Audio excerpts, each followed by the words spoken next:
and we have an exciting session in store for you tonight. But first, a few announcements to get through. First and foremost, a lot of the music you'll be hearing tonight is brought to you by Midnight Syndicate. Midnight Syndicate is a music production group creating goth, horror, and fantasy music that you could be using at your tables at home. For more information, go to midnightsyndicate.com or use the command in our Twitch chat !midnight for a clickable link to midnightsyndicate.com.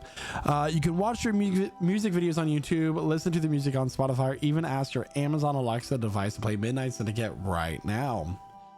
Thank you so much. But instead of doing that at this exact moment, hi, we're gonna play D&D here in just a moment. There will be no session next Wednesday, a week from today, the 25th of March, as 4 of us will be in Chicago, meeting up together for Comic-Con. So expect a lot of funny videos and stuff to be posted on our TikTok.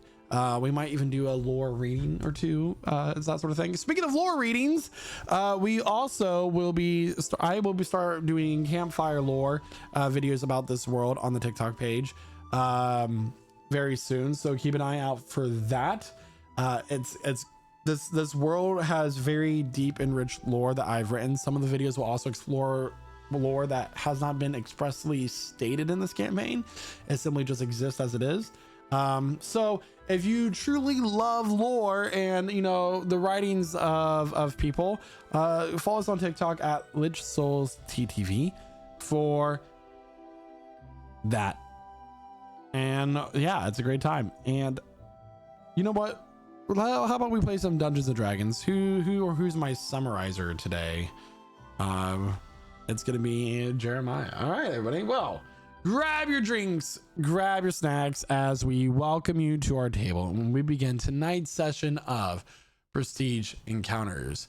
And here to tell us what happened last week in their very own words is none other than Diablo.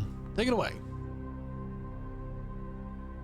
Hello everyone, here I am to tell you about another one of the exploits of Diablo Dorado and the Veiled Vanguard. But it's a little bit of a troubling one today. We finally went to see that tower we won. The one that used to be a prison that I'm sure was used for containing people who committed crimes and that needed to be there, of course.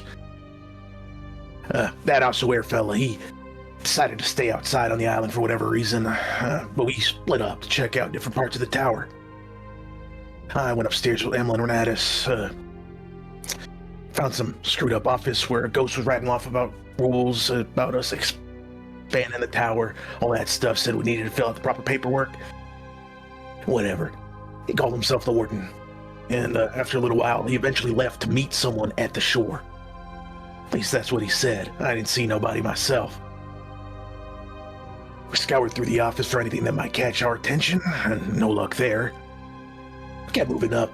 Emily found a nicer room, but saw some rune on the ground. She figured she had to trigger it, so she threw a ball of fire at it, as one does. Turned out, the rune was a trap that released poison gas that melts your insides. Not very fun. We all coughed up a bunch of blood. Took a little while for her to get rid of it, too. Anyway, we found some notes, went back downstairs, regrouped, and putting everything together, putting 2 and 2, 1 + 1 = 2 together, we found out that the prison was made to trap Celestials who saw fit to end the undead that lived in this here nation. And these undead folks decided to use their essence as a fuel to keep the undead motivated to live their lives like any normal person would. Ain't that fucked up? Of fucking course it was. There's also a Celestial contained in the bottom of the prison in horrible condition.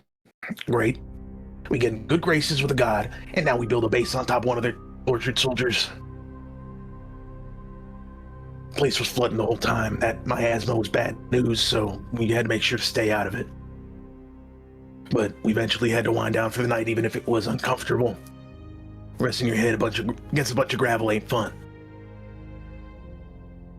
Next day, Thane told us that there was people in the woods and we needed to go talk to them about taxes. So we did. Turns out it was a family. A mother, father, and a daughter. One who was really alive.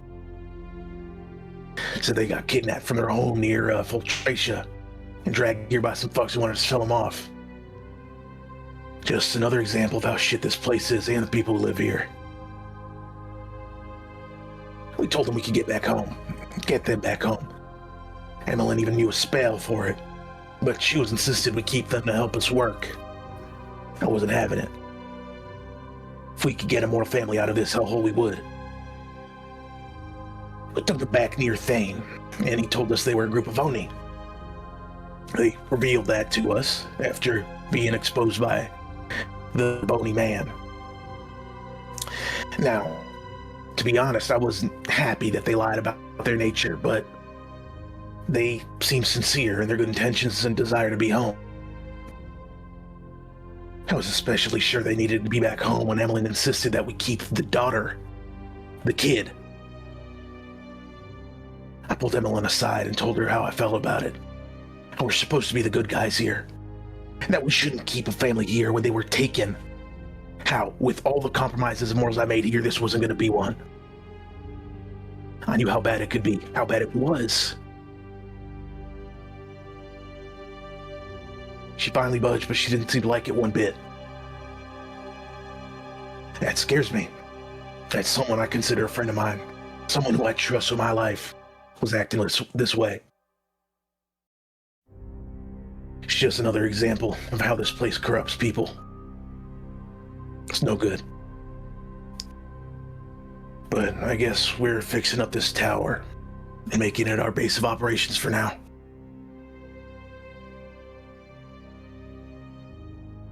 Thank you so much. And at this point, has the party gone to bed, or is it morning? Anybody remember?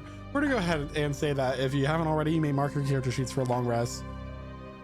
It is currently now the daytime here. There is, and just remember, the area of which your tower exists is in a perpetual gray twilight, as there is a very heavy mist in the air that kind of mots out the sun. Persistent cloud cover, that sort of thing. Yes. Let me get some ambience here. And as you awake in the morning, the party convenes on the first floor. You slept in basically your bedrolls or whatever cover you can find in this crumbling tower, as you prepare yourselves for the day ahead. What would you like to do? Emmeline immediately goes back downstairs. She doesn't talk to anyone. She doesn't say anything. She just goes downstairs to continue trying to get the miasma water out of the basement so she can make the teleportation circle. We have work crews showing up today. Yes, they should be arriving shortly. I just received a message that they are on their way. Hopefully that works out.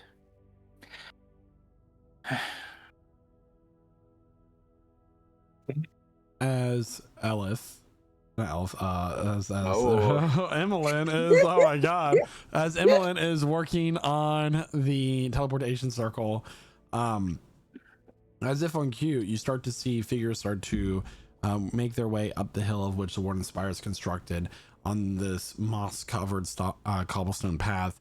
But something is off about the figures as they approach. They're led by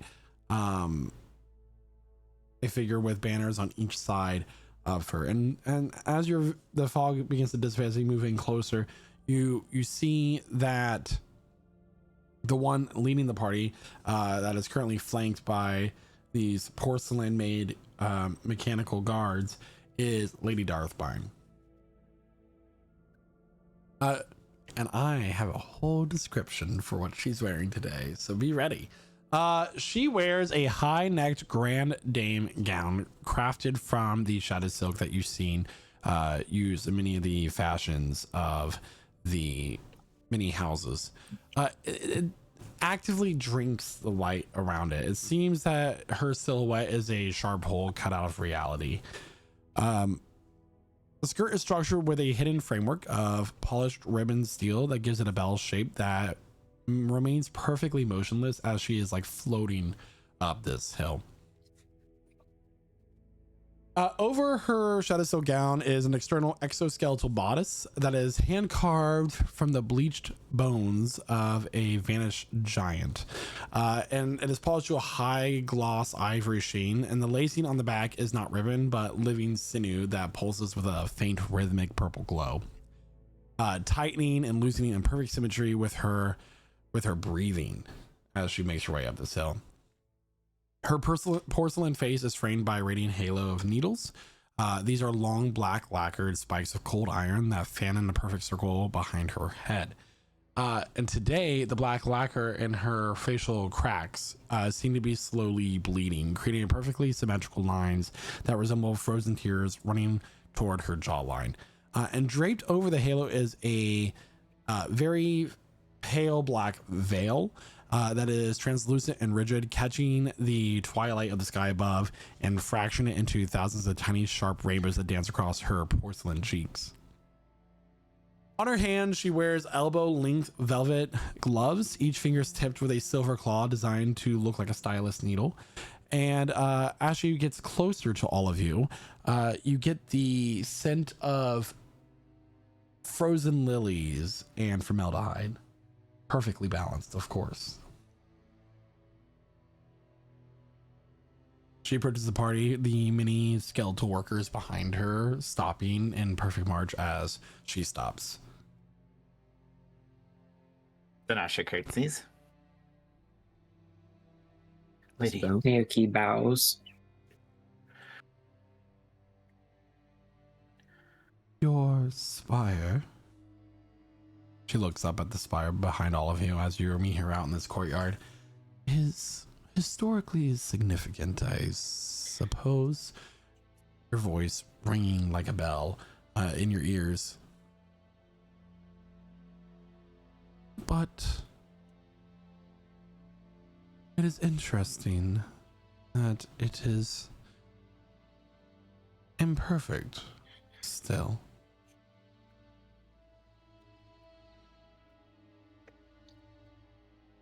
Please, stand still. A hero who cannot pose is merely a casualty with better lighting.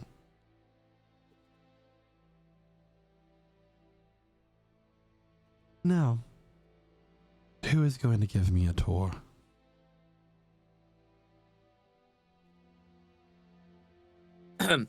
Percy will step forward, offer his hand. Right this way, lady. A gentleman. It's always nice to know that there's class among those who do battle. Unfortunately, some of the floors have succumbed to time and aren't quite reachable. But I have no problem show you the with rest. getting dirty. I'd have worn one of my least valuable gowns for the day. Oh. You still look like 1,000,000 gold coins.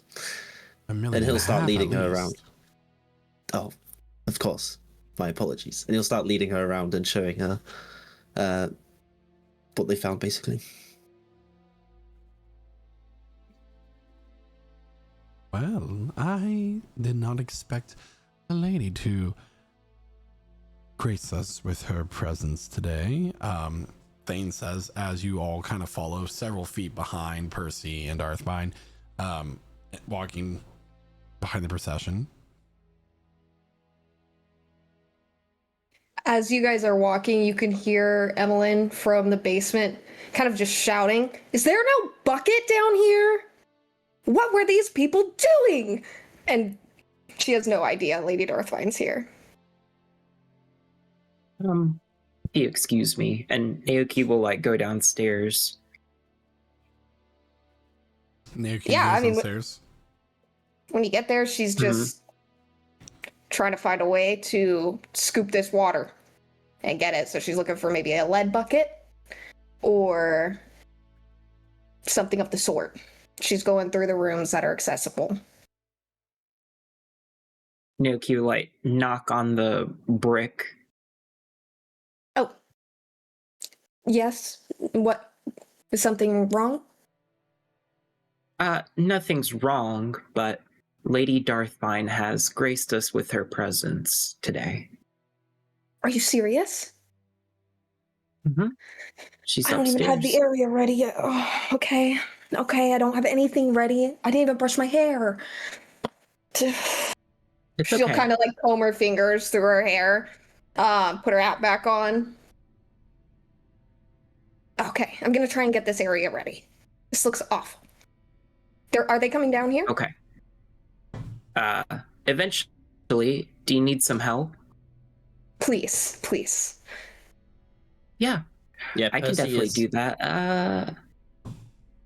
Percy is intentionally leading Lady Darthbine upwards first. Masha will Away also from- divert her way downstairs and see what's going on. And for Okay. all the competency that these people had, and they could build all this and do all this, I can't seem to find a bucket that won't be completely destroyed. That makes sense.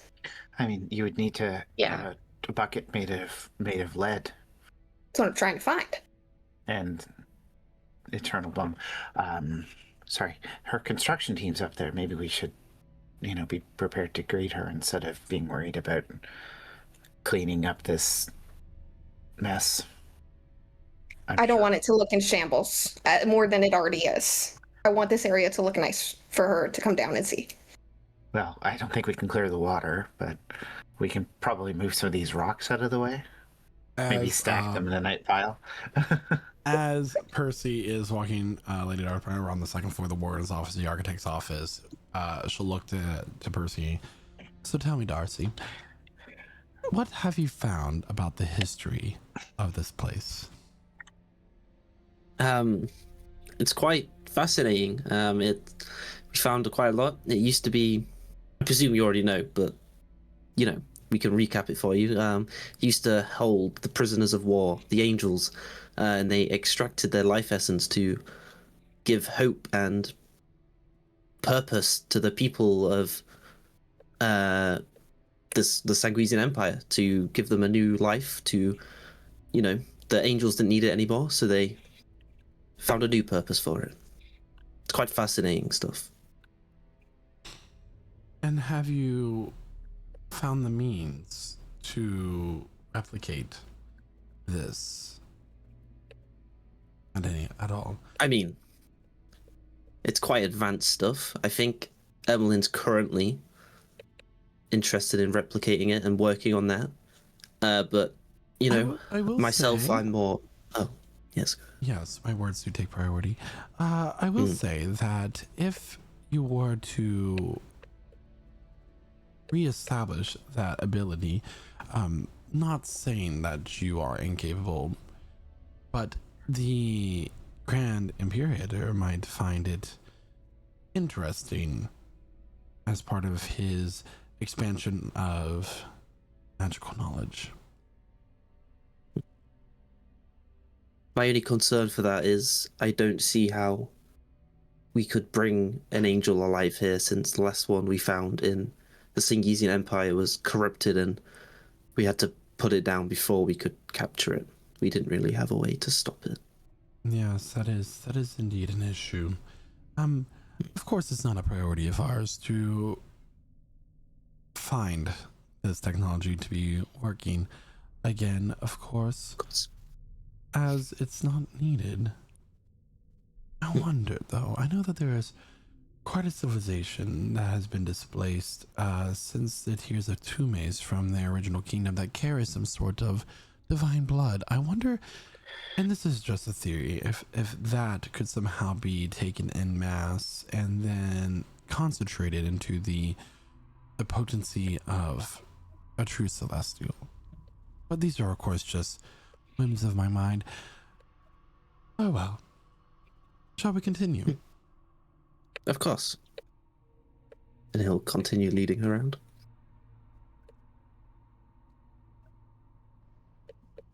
I mean, I could try to destroy this water with a spell. I don't think.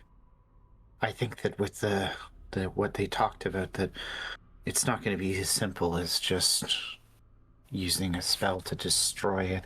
I mean, it's coming from somewhere. We need to shore up the cracks and pump the water out. It's, we definitely show that there's plumbing in this structure, so we just have to find a way to reverse that, what pushes the water into those caskets, and suction the water out and patch up the cracks, right?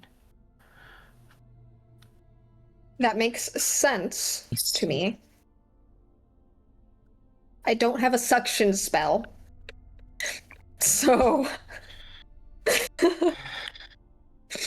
I mean, you don't need magic for that. That was just ingenuity they had. Maybe it's magic. I mean, if you could study the output and where it was pouring the miasma into the cascade, you might be able to determine if there's a specific spell that did it, or if we just find out it's mechanical. You said the workers were here, Naoki? Is that right? Lady Darthvines were here. There's some sort of atomic mechanical workers. I don't think they're people. They'll start to, Percy and Lady Darthvine will start to head down to the lower levels. You hear her footsteps on the stone staircases as they're coming down. Oh, she'll fix up her hat. And as you can see down here is where Emmeline's working on a teleportation circle currently, so we can come back to our base at any times.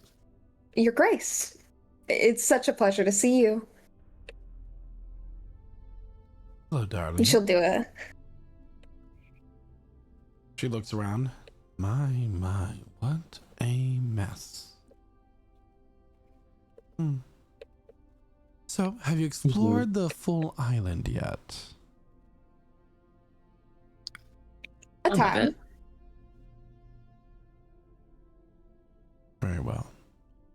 And what have you found? Of course you've dealt with the creature here. The creature. A creature? I'm sorry, did I know there was Oni. Oni here?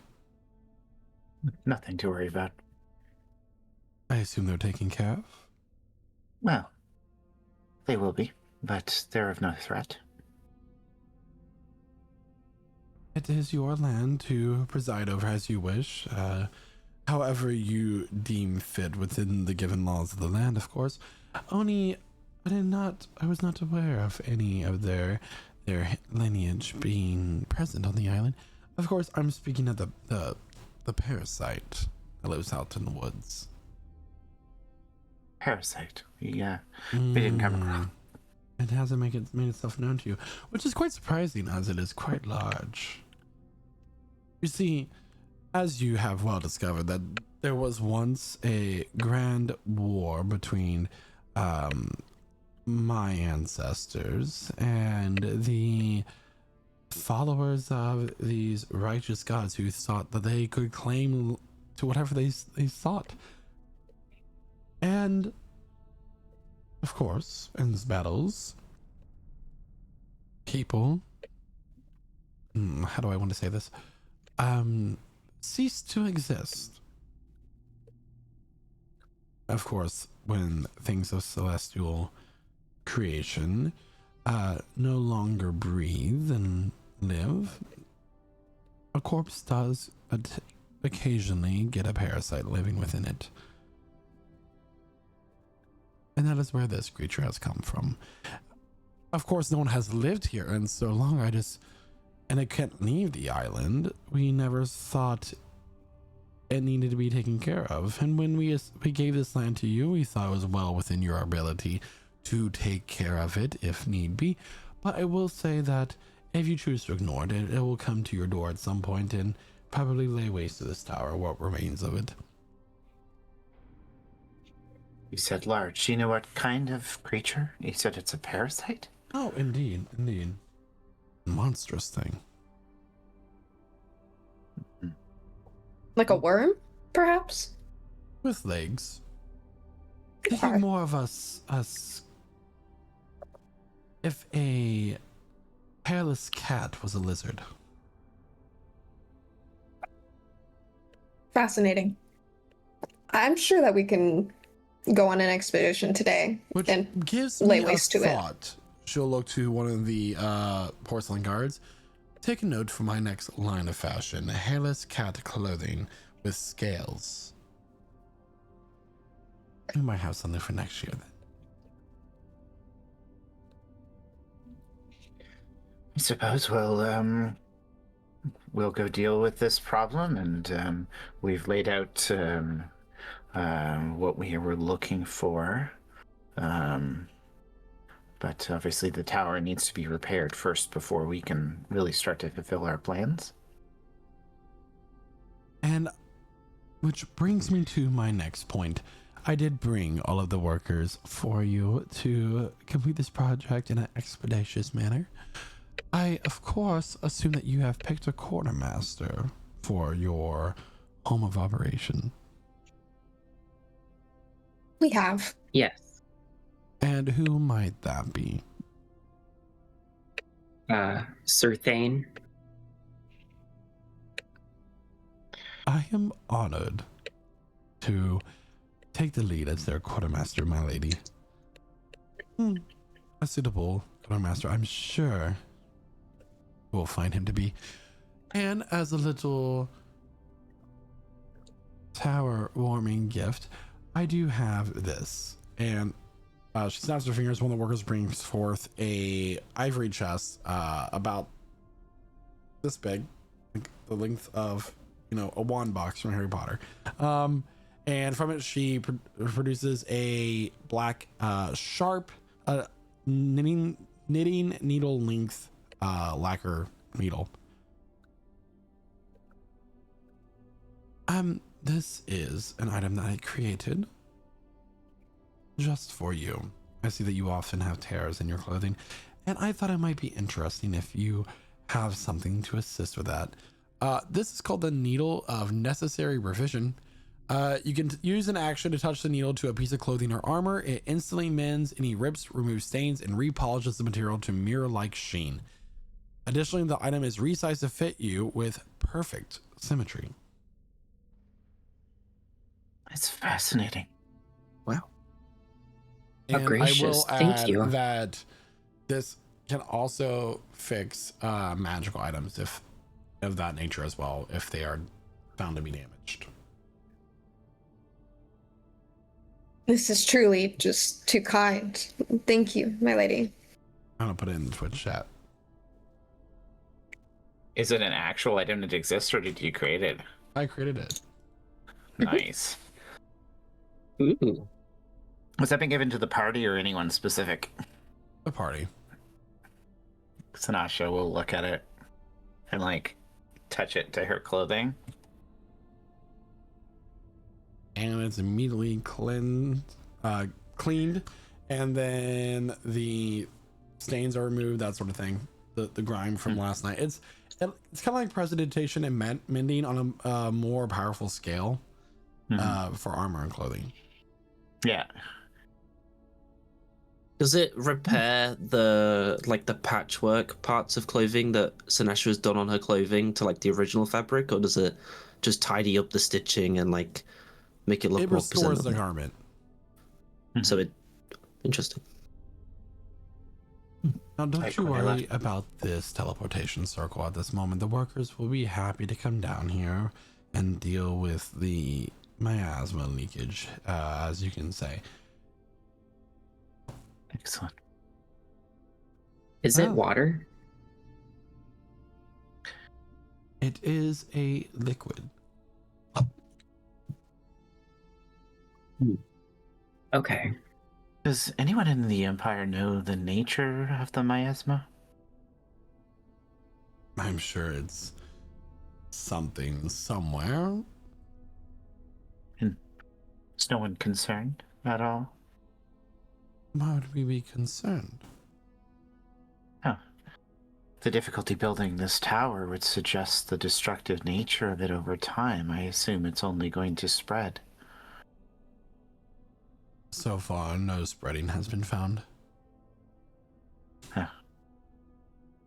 I would wonder what deep underground looks like. But who knows? Miasma is death in a liquid form.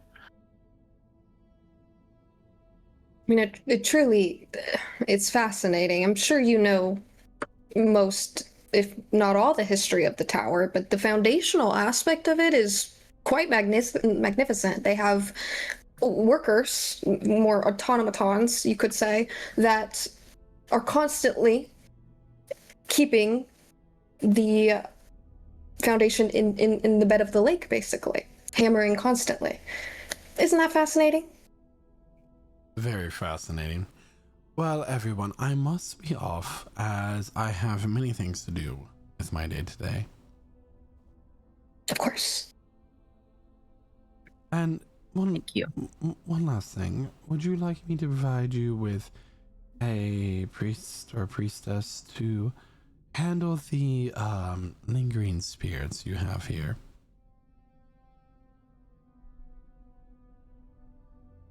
Well, I think mean- there was some discussion about the architect still being present, or is it the warden?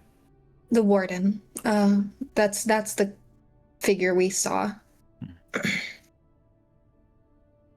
Would the priest deal with them or communicate with them? I'm sure if you try, they will communicate back. A non-malevolent spirit isn't the end of the world, right? I find that kind of charming, but if it makes you guys uncomfortable, Maybe the warden can go, but the rest could probably stay. Well, At least from I'll what let you you all told me. decide. Be in touch. And she'll snap her fingers, and the flash of black energy, she teleports away from all of you. she's so cool. I just, Ugh. I feel like all the light could try from my eyes when she did that. This needle's really cool. And she like touches it to Emmeline's coat. It's back to brand new. Yeah, it's brand is stark. Well, not stark white, more like bone white and off white. One could say. This feels a little bit like cheating. No such thing. I would say your jacket's lost some of its flair now and character, but The stains. Yeah, I miss them dearly. I'll get more. I mean, yeah. Okay. Well, So we gotta explore this island and deal with the parasite. deal with the. Mm-hmm. I would love to deal with this parasite right now. Yeah, Sanasha puts the black needle into like a one of her bags. You see, like it's actually next to some regular looking needles.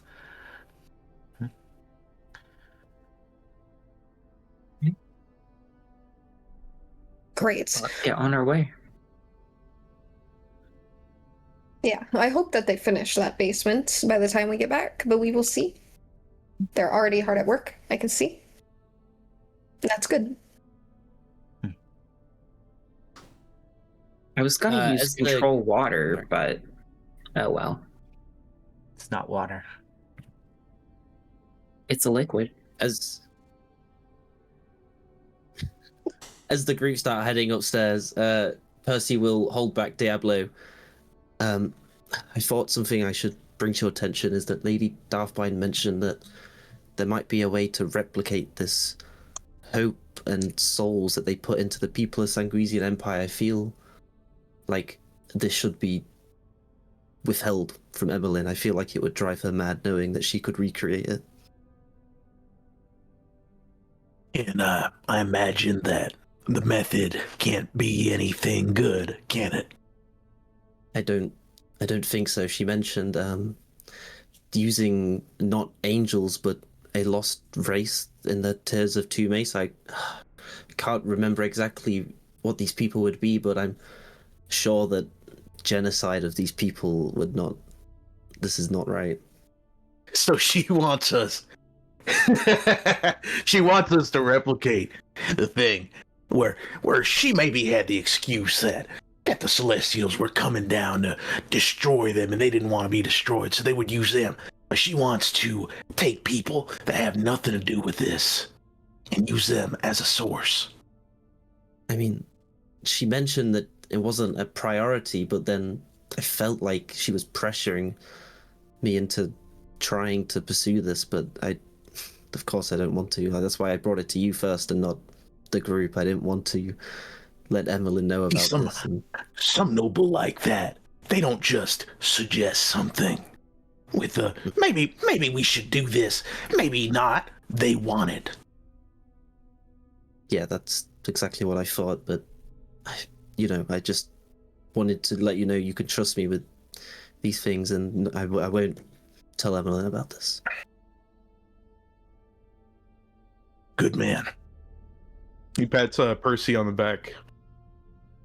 Now let's go get a story for you about killing a hairless worm cat thing. Okay.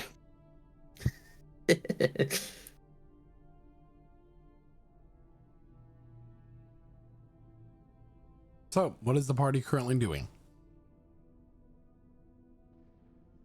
Well, we need to find another wooded area, so... I mean, how many more wooded areas are there on this? Because a lot of it's boggy, right?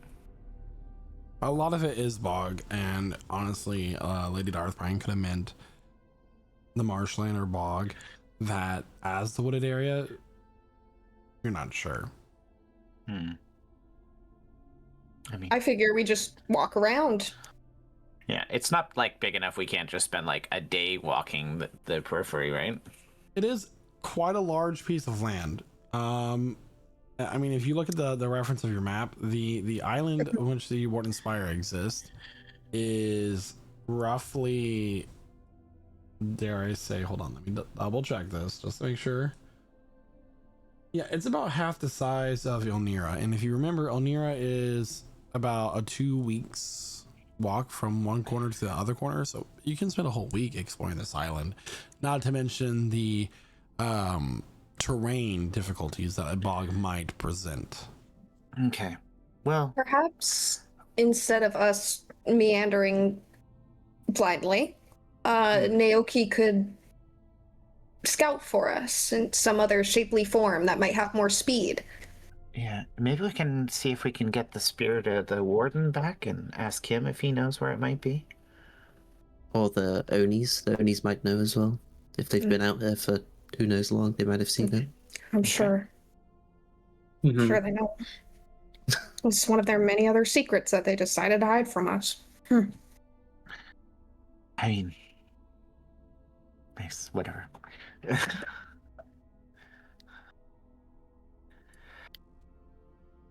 Okay.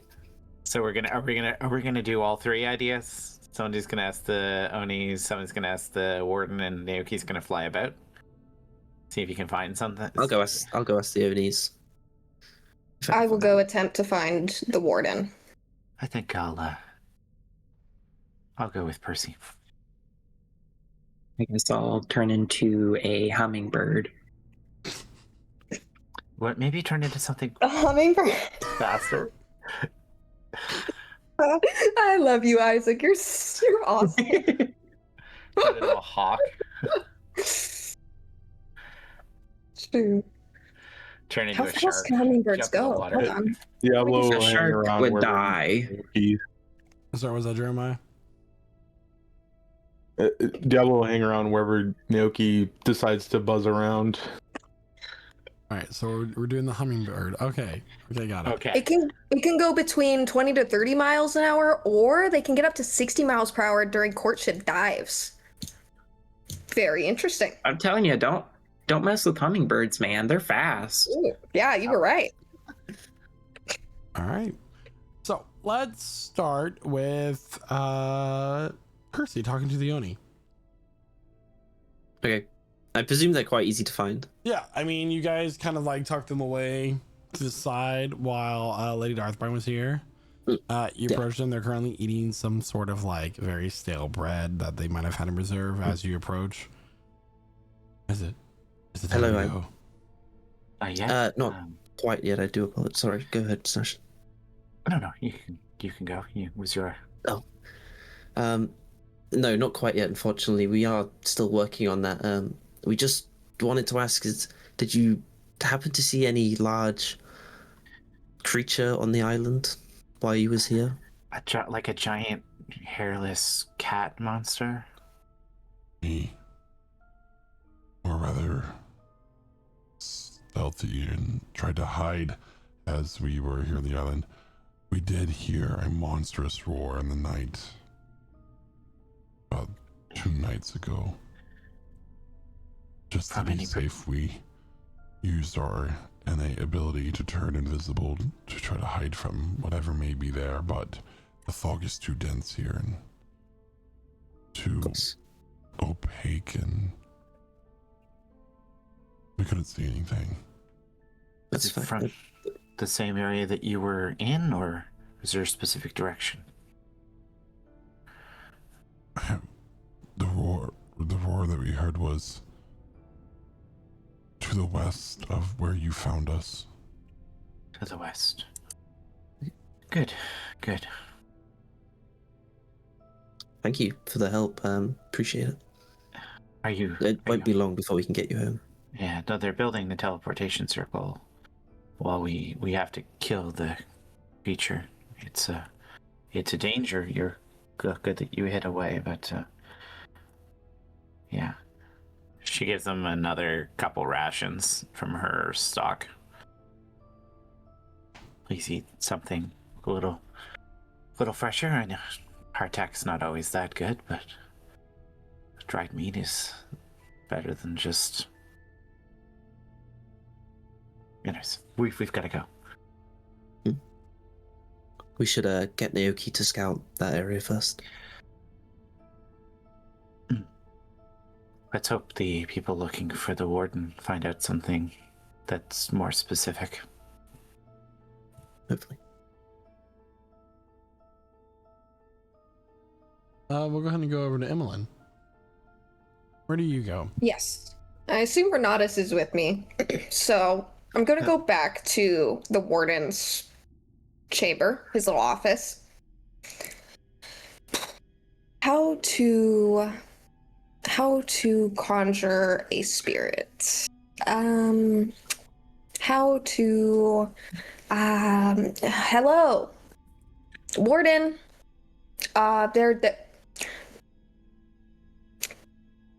Important information, Warden. It needs your attention immediately. Popping their head out from the wall right next to you. What is it? There is a dangerous, parasitic monstrosity residing on the island. Have you seen it? Any reports? He floats through the wall into the room. Dangerous monster lizard on my island. Not within the walls of my spire, that is for sure. What must have been well noted in order to ensure that everything remains on schedule.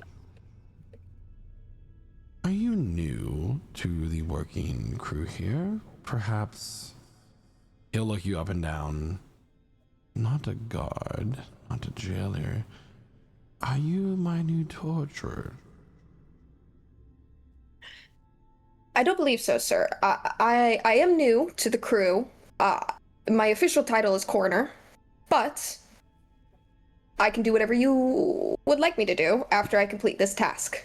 Coroner, it's odd that we would need a coroner when there's barely anybody left to examine, but regardless of all those small details, yes, the creature,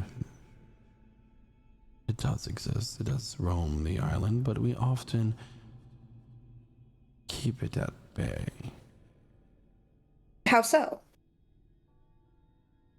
Scraps? It's very logical. Quite easy. That makes sense. So you're saying that... Okay, perfect. I will go ahead and let the underlings know. Thank you very much, Warden. Underlings.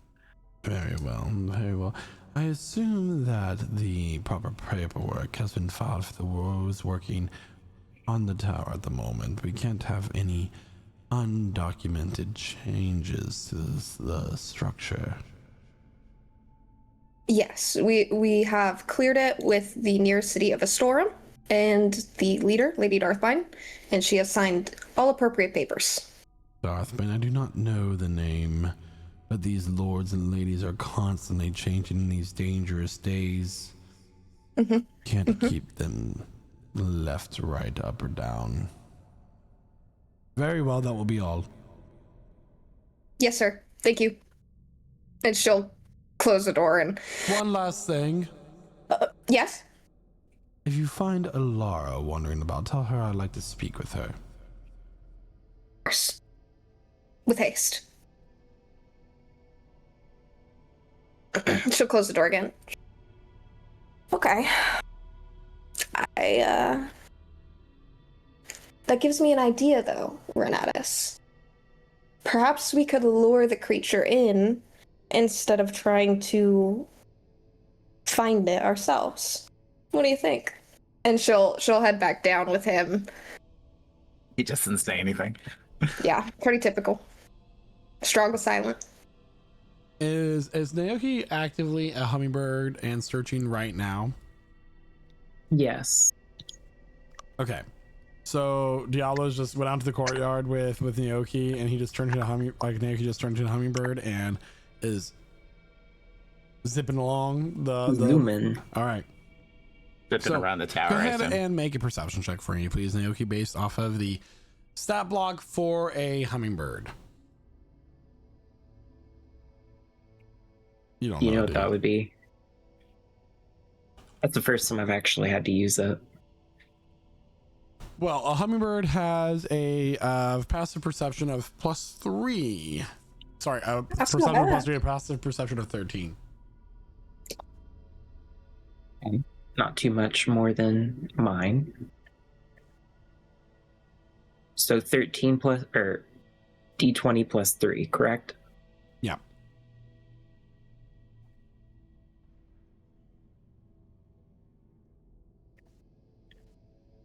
Seven. So as you're like zipping along, you're having a really hard time keeping track of where everything is through this very thick fog that hangs low within this fog. So much, in fact, that you do not realize that there are claws currently coming for you from above as this disease-ridden hawk dives towards you. There's your combat. Do I do evasive maneuvers? Does a 6 hit? No. No. So as the hawk comes diving towards you, with your little form, you quickly dodge out of the way as it continues to swoop down. What would you like to do? I would like to blow that thing out of the sky. Can you cast spells as a transformed creature? Oh wait, no. So what would you like to do, Mr. Hummingbird? Gonna use my quick thinking and acrobatics to peace out Girl Scout. Okay.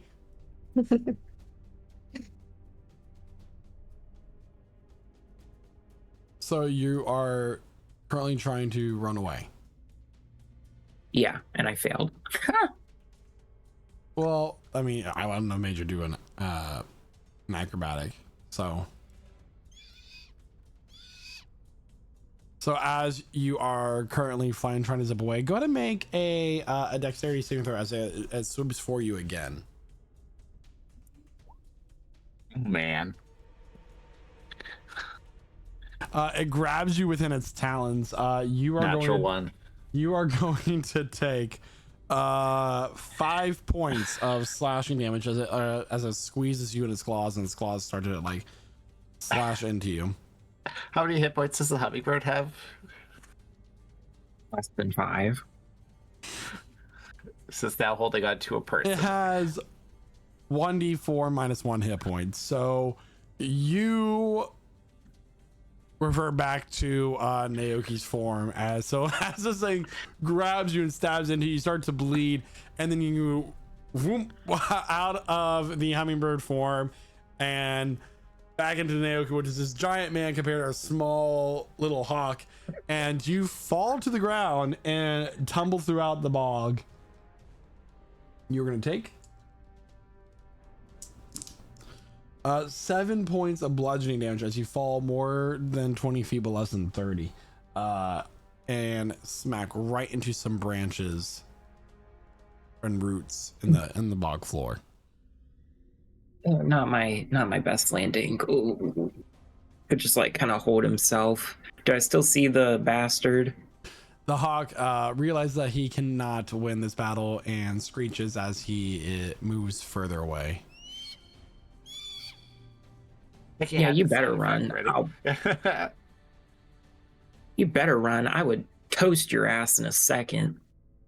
Although I don't think the druids like that too much.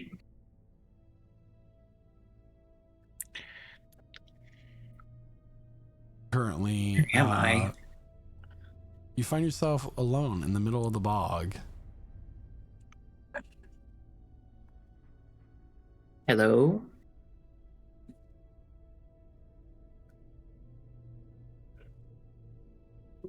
Anybody answer back? I mean, you can always try again. Hello? Diablo? Naoki's never watched a horror movie.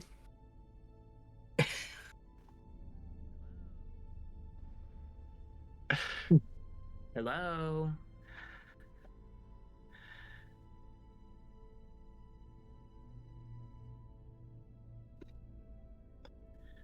Did that sound like me?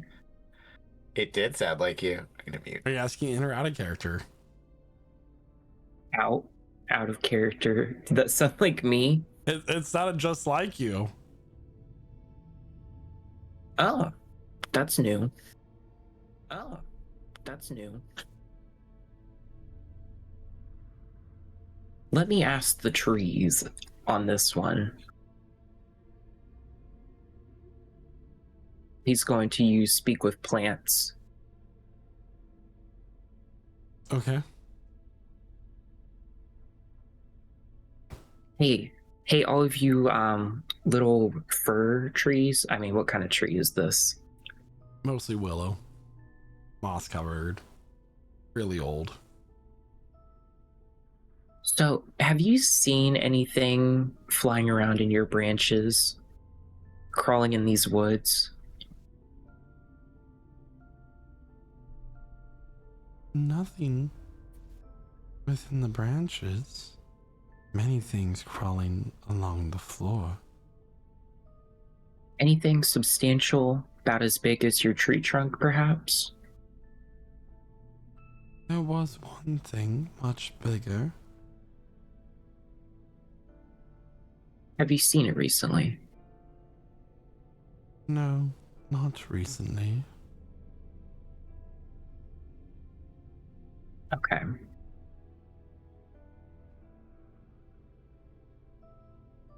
Do you think you can use your roots and like kind of create a little bit of like a shelter for me for a little bit while I wait for my friends? Of course. The roots Out begin to move of character. slightly, and a small little alcove is made. Out of character, I'm basically just asking them to create like difficult terrain.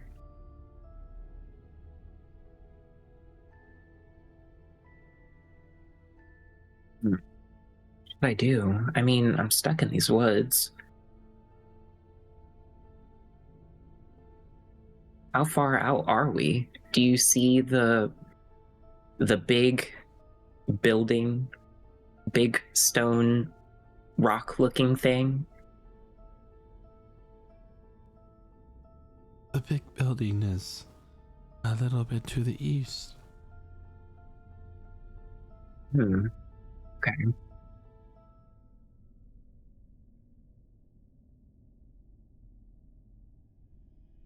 Do you think I could possibly climb up in your branches if it doesn't hurt? I don't want to hurt you.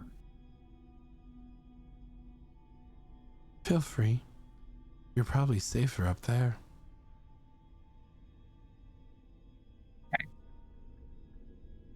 Nikki's gonna like start to climb this tree to get a better vantage viewpoint. A few moments later, once you climb into the tree and your vision of the forest floor obscures you here. Do you think I could possibly climb up in your branches if it doesn't hurt? I don't want to hurt you. The sound comes from below. Okay. Well, that's good to know that it can just copy me how it likes. I'm gonna assume this is either some type of ghost or nature spirit fooling with me. Do I see the tower? You do. It's about a mile to the east from where you currently are. And while you're looking at the tower, Diablo, you would have seen the direction of which Naoki was flying, and then you would have seen hawks aren't like terribly small creatures. You would have seen a black figure dive down towards the direction of which Naoki flew.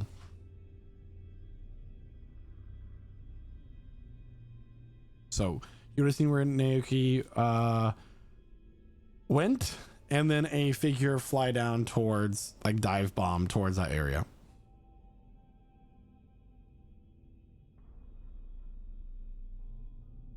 Interesting.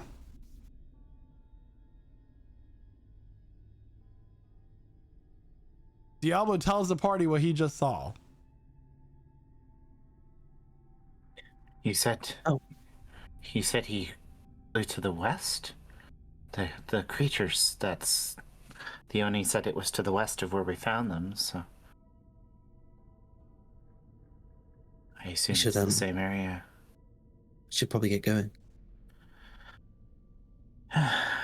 Yes. Yeah. Well, we still have daylight. We have lots of that. And none. It's a figure of expression. I didn't really mean the light. I just, yeah. Did you, before, maybe we should have waited before letting Naoki fly off, because we also could just trap the creature. And she'll kind of tell the group this as they're heading out the door and towards the west into the bog. Apparently, the warden fed it scraps to keep it at bay. So it's been here a long time. Well, I mean, I suppose it would have run out of food without scraps of... Oh, God. Has he been feeding them scraps of Celestials? Maybe. You never know. Well, we need to kill it. Of course. Or befriend it. I don't know. We'll find out which... I don't think it's going to be friendly. Well, you can never tell. Okay. Maybe it'll be Emmeline's new pet. Maybe it will. We'll see. We'll see. We'll see. I don't know. Yeah, certainly can't bring other people here if it feeds off of flesh, so... Yep. Let's make some haste. So I'm sure Naoki is fine. Absolutely nothing to worry about. I doubt it. Just no one has a way to communicate magically, right? Oh, wait. I can actually. I'll send a message. I'm gonna use... I figure I prepared the spell. Where did I do it? Sending, that's the one. I'll use sending. What was it, 25 words? To Naoki. Heard that you got attacked. Hope you are okay. We are on the way. Love you lots from the Seekers. XOXOXOXO. The Seekers. The Veiled Vanguard. So take a O off that. XOXOXO. Ooh, ending it on a kiss. And then you can reply back in 25 words. Does it reach If me? you wish. I would presume so.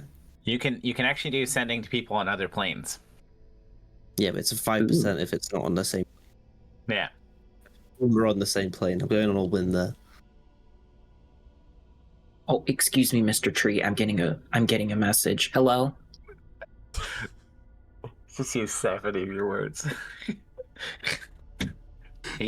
Percy, you're, hold on, Mr. Tree. I'm getting a message. Hello. 10 words. Yes, I am fine. How are you? Smiley face. You got 3 more. Heart, heart, heart. Oh my god. You guys just invented frickin' sending emojis.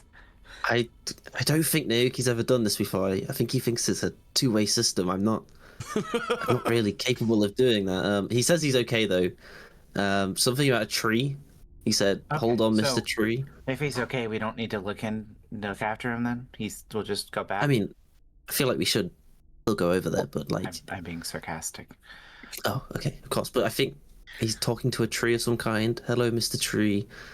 Wait a second, I'm talking to my friends. I'm all good. And then he asked, "How are we?" Which, I mean, I can't respond to. Did he sound slightly like slurred speech? He might have. I mean, always. Oh, I mean- I thought you meant like drunk. No. It's more of a gentle buzz at this time of the day. Very true, very true. He said- Naoki, I'll Oh, pause real hearts. fast that conversation.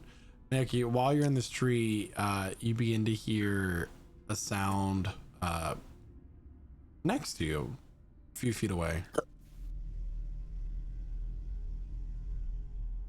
Mr. Tree, is that you tickling me with your branch?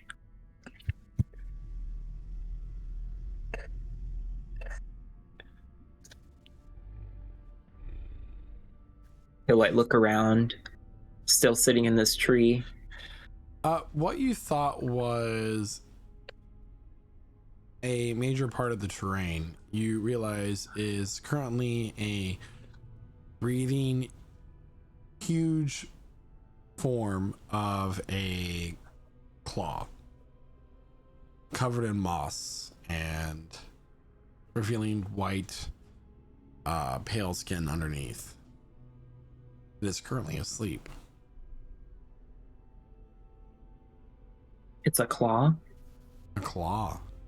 The claw!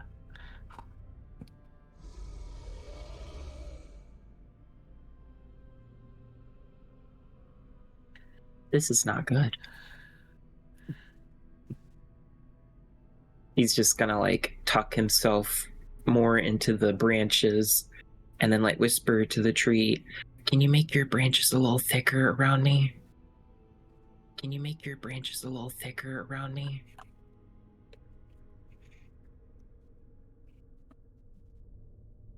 He's just gonna like tuck in. It's like, I don't want to wake this thing. The party continues to head towards the direction of the west.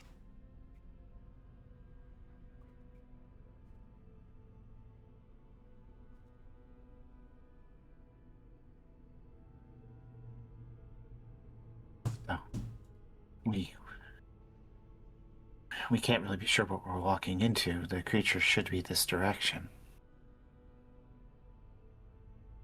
Do we know how big it actually is? No, Sid, not really. I think if Darkpine said it's huge, we can assume it's pretty big. Like dragon size or like The dragons come in different sizes, so that's not very specific. like? All right. If it's the a dragon that we saw- parasitic, Go ahead. if it's a parasitic creature, I can't imagine that it would be larger. Well, I suppose that depends, but think about a celestial. Think about the angel that we ended up fighting. Think about that size, maybe. If we're lucky. But if someone said huge, I wouldn't think of an angel. I'd think like Some celestials get pretty big. a giant, but not that one that we fought. No, I think like giant size, you know. potentially. I'm just saying. I figure no that idea, it's because- probably hungry. It hasn't been fed scraps in quite a bit, so it shouldn't be that hard to find, especially when we're talking. Oh, maybe let's be more careful.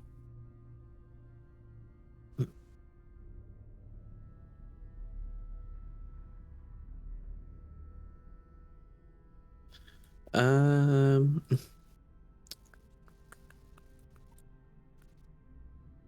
Okay. It's a shame Naoki didn't say how far away he was from us. No, he just said he was in a tree and then sent 4 hearts.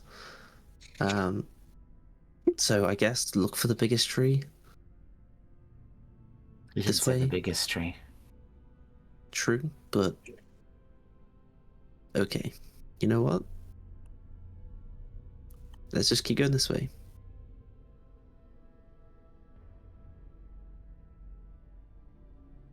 As the party continues to head towards the direction of the west, you guys walk for about 20-25 minutes.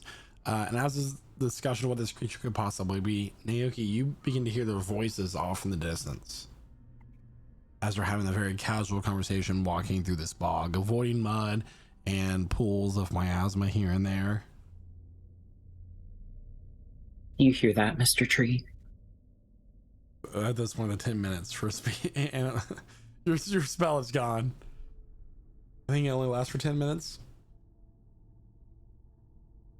Does it? Okay. Gotcha. Damn. I was gonna ask him.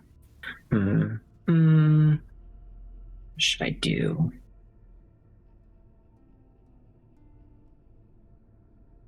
Naoki will use thaumaturgy to call out towards where that sound came from. I'm over here. So you're using thaumaturgy to intensify your voice to speak to your party. No, you can use it as a phantom sound, like an ominous whisper. Throwing his voice. Yeah, I'm just clarifying. You know, using specific language to possibly entrap my player into an encounter. So from behind you, you hear, "I'm over here."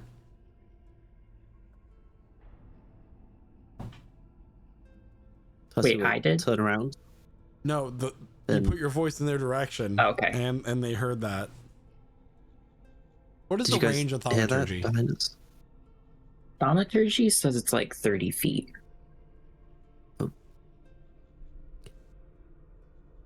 In fact, let me give everybody a visual. Great. Don't do That's that. what I wanted right now. Is it thaumaturgy or taumaturgy? Thaumaturgy, I'm pretty sure. You pronounced it correctly. Yeah, there's some green goo. Most likely the miasma water. Out of character. Oh, it is water. Water is wet.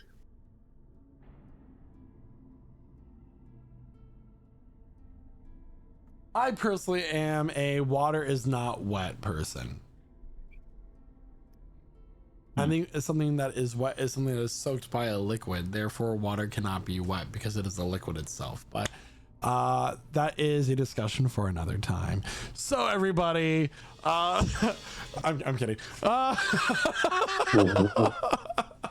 for the best, honestly. So as the party is approaching, you hear Naoki's voice as an ominous whisper around you. "I'm over here." Naoki? We look up in the trees around us. He'll start using Druidcraft to like craft some like leaves to just begin sending them out. You see some leaves that do not match the foliage around you appear in the distance. Does that help us pinpoint? It does. And as you approach, you begin to hear the sound of a creature sleeping. I don't know the hand motions. Everyone stop. Do I see them? You see them approach, yeah. And I'll give you at this point, Naoki, you are. Why is Emlyn on my map like 10 times? Oh, because I wasn't seeing it pop up on my map, so I kind of just kept putting it there because I wanted to get myself on the map. That's my bad. So Naoki, I'll say that you are in this tree here, and the party can put themselves around Emlyn. Where is Emmeline? We don't see her. I don't see me. I'm assuming they're on the DM on a different layer. I don't see me either. Oh, I know why. Because the map's on top of us? Hold on. I No. see now that I've refreshed. Yeah, go ahead and refresh. Refresh? No, unacceptable. Everything should work perfectly the first time. Am I right in saying that Renatus has come with us? Yeah, unless you Yeah. don't want to play his character, and then you don't have to. No, we'll take the extra manpower. Yeah.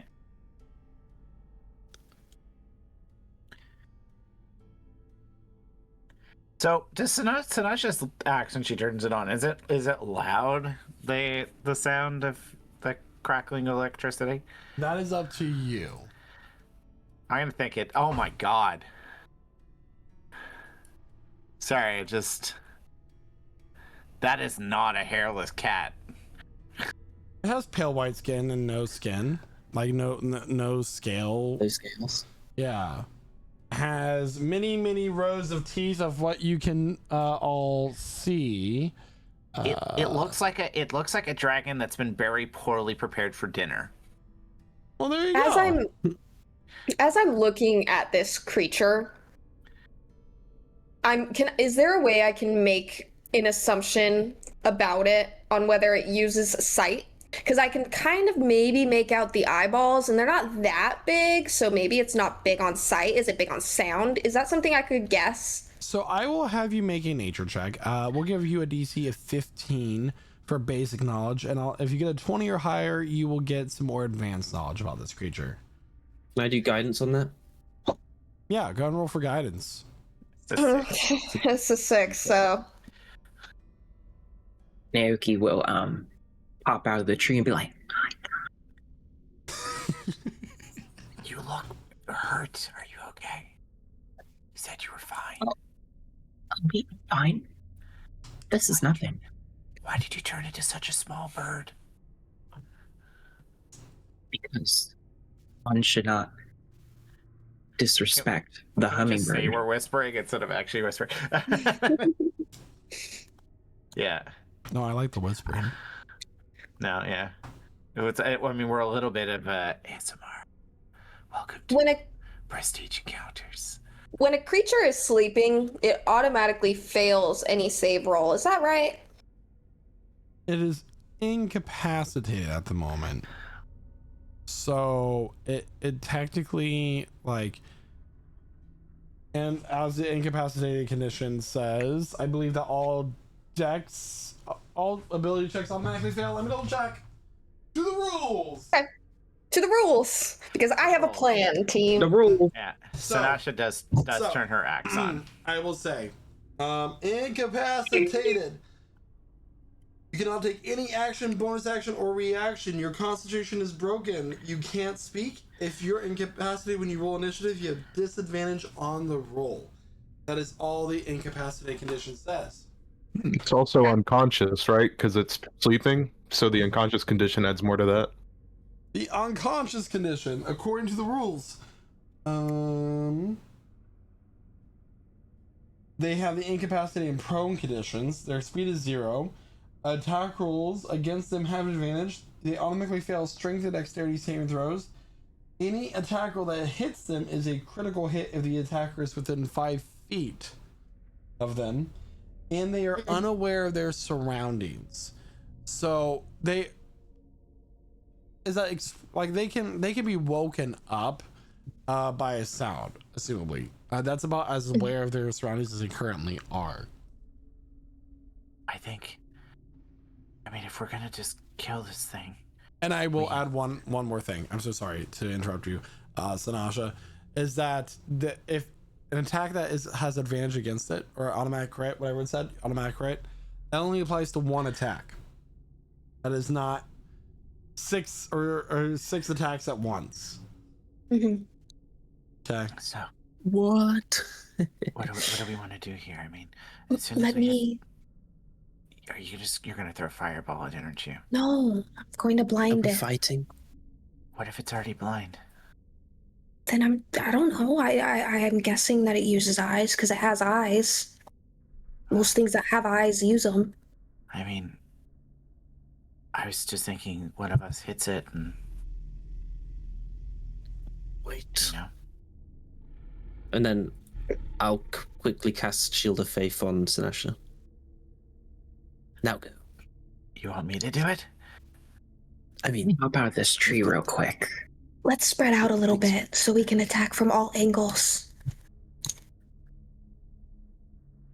Okay, let me just look. I'm at gonna something. stealthily move around.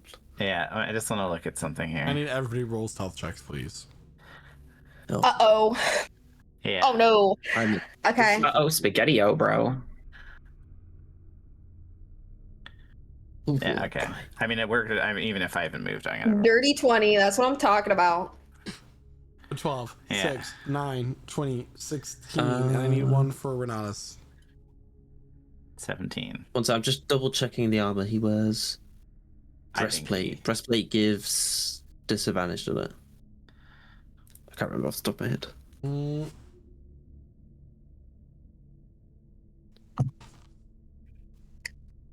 Heavy armor. No, it should- doesn't. I So don't- it's I don't- 17.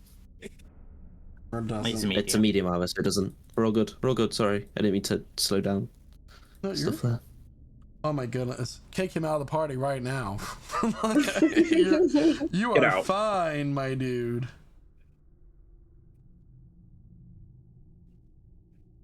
I think it's just a straight roll because it's only medium armor, so I think it's just a 17. Okay. So overall, pretty good. The creature does not seem to wake. So Sinasha will rage quietly. It's gonna like. It's like when your partner's sleeping and you stub your toe as you're getting out of bed to use the restroom. It's like a meeting I had at work where I was both devastated and quietly raging. It's that scene of Adventure Time when Jake gets bitten by a spider in Marceline's house. Yeah. So Sinasha is going to move quietly. I was thinking the other one. I'm gonna move at half speed so she's not super loud, but I'll keep in mind that her movement in her first bit of rage is a lot, so she can still get there moving slowly. Yeah, because technically, Emmeline was just... Oh, yeah? technically I can move 75 feet on my first turn, so It's insane. yeah, That's nuts. yeah. So, Emily's just going to give a thumbs up, and So, are we ready? just to review, the way that we do surprise rounds mhm. is that you all can attack as the first round. Only one of you will get the auto crit, Yeah. but that forfeits your turn for the first round. So after you all get your hits in, the creature will basically get a free turn. If that is what you want to do, of course you don't have to do it.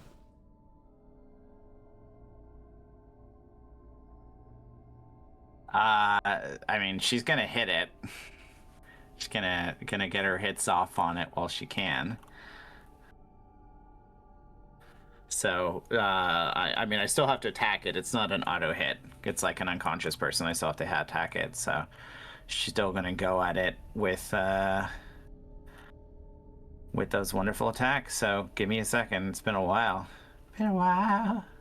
Yeah, and Emmeline will wait for Sanasha to strike, and then she will cast blindness on it, which requires a Constitution saving throw from it. But yeah, does a 15 hit it? Oh, I rolled advantage. Sorry, because it's 14. 15 does hit. Okay, So, it's I'm gonna all roll. your damage is going to be auto crit. And while you're at it, you can double your lightning damage on top of what you roll. Oh. Oh yeah. So it'd be autocrit. Does that just double the result? It double the dice rolled. So Double the roll it dice roll. again, So I'll just roll it a second time, and then the lightning is doubled. and then I believe that does not include your modifiers. On the second roll. Yeah. The modifier is just a A plus plus 5. 5. So it's 20 on the second, 37 on the first, but hold on. 7, So 13 of 50 that's lightning. 57 plus 7 is 64 plus another 6 is 70. 70 points of damage. Okay. Is the heavy weapon master doubled as well, or is that because that's not a dice roll? It's just a flat bonus. It just would, question. it would be just a flat, like the flat bonus is not doubled, only the dice rolled. Then I think it's -3, but I might be wrong on that because the second one's showing a heavy weapon master as well.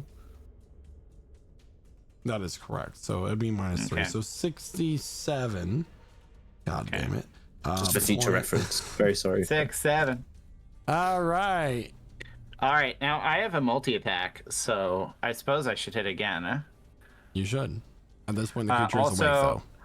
I did not have my rage bonus on, so you can add that 3 back. All right. As this first hit happens, the creature wakes up. It screeches. I'm gonna recklessly attack it with my my follow-up strike with the great axe. Yes, I know I'm being reckless And now. everybody can go ahead and roll initiative while you're at it. So 18 to hit on that one. 18 does hit. Sorry, I just need to. So that's 24 more damage. 24 more points of damage. Is anybody attacking as well in the first round? The surprise round. Yeah, I would like not, to yeah. cast blindness. Okay, you're going to cast blindness and use a constitution save. All right. Yes. Let me look at its constitution, not concentration, which actually is the same thing now that I think about it. That's going to be an 11. That fails, so it should be blind now. It is currently blinded. Cool, that'll cancel out my reckless.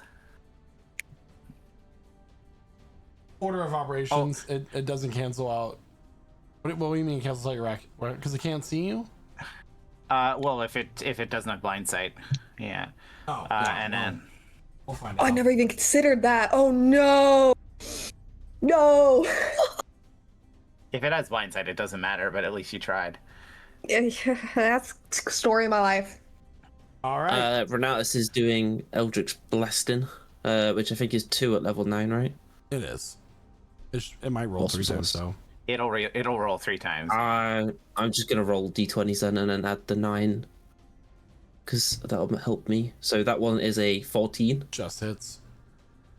Awesome. So it's just 1d10 damage. That's 4 force damage. Okay. And then the second one is a what's that? 28, which is 2 force damage. So 6 force damage in total. All right. The creature is angry. It is up. It's awake. It is monstrous in its size. It is a huge sized creature. As it is, and actually it's slightly too large on the grid. Meow. As it is very angry about being woken up from some of this. The moss gets shaken off, showing this like pale, very tightly stretched skin that is looks like the sinew from beneath your skin layer, not skin, fascia, that is beneath, that attaches your skin to its muscles. So wait, the moss wasn't there, isn't there naturally, so it's been there long enough to grow moss. Good to know. Yes. So it gets woken up and it roars. All right. And based off of the current initiative order, we got 3 11s.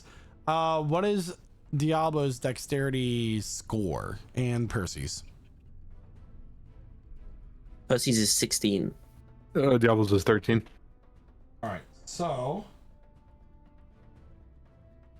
there we go. Naoki, you are up first, and then we're skipping Sinasha's turn and go straight into Percy's turn. All right, Naoki is going to crack his knuckles and then cast Conjure Elemental, causing this like wispy airish looking form that looks like him, and he waltzes around with it and points his finger towards the creature.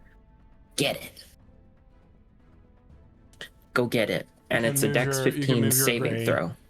You can move your token however you wish. That's your elemental token. So dexterity 15, it is going to get a 16 for its dex save. Sorry, no, a 20. Yeah. So it takes 4d8. All right, takes 4d8. Is that halved? Yes. 4d8 what? Lightning damage. Okay, so that it is susceptible to lightning damage, so that's actually going to be doubled. So it'll take the full damage instead. Go ahead and roll it. Okay, period. 35. 35 divided by 2, that's going to be 17. Back to 35. So 35. I had to walk my mind through the math, or otherwise I'll forget how it works. Anyway, go ahead. As it comes up to him and just like wraps around him in like a big old cloud, shocking the creature. All right. So as this elemental creature comes out and shocks the creature, its lack of skin makes it susceptible to lightning damage. It shrieks in pain once again as it is being electrocuted, and the smell of burnt flesh begins to fill your nostrils. With that is going to be Percy's turn with Diablo on deck. Okay, so this moss next to the creature, does it look like it's evil to stand on, or does it look like it's I mean, funny? You can investigate it by using your action for a nature check. I'm okay. I'm just gonna risk it for a chocolate biscuit, I reckon. Yes, I'm gonna run up 5, 10, 15, 20. Run up here, so I'm slightly on it, but not fully on it. Mm-hmm. And nothing has been said, so I'm gonna stab this thing with my dagger. Okay. For a unnatural 20 or a dirty 20. That's a dirty 20. That's an 18 plus 2. So that's gonna be 6 piercing and 5 necrotic damage. Actually, you rolled 11 plus 9. All right. So 11 points of damage total. Yes. All right. You stab into the creature, stab into its muscle exposed arm, and a little bit of this blue-green liquid pops out of the wound, as it is not a normal blood. And then just give me 1 second. Where is it? This one here. 60 feet. Lovely. So then Diablo and Percy shadows connect as they switch places, as they sink into the shadows and come out at the opposite sides.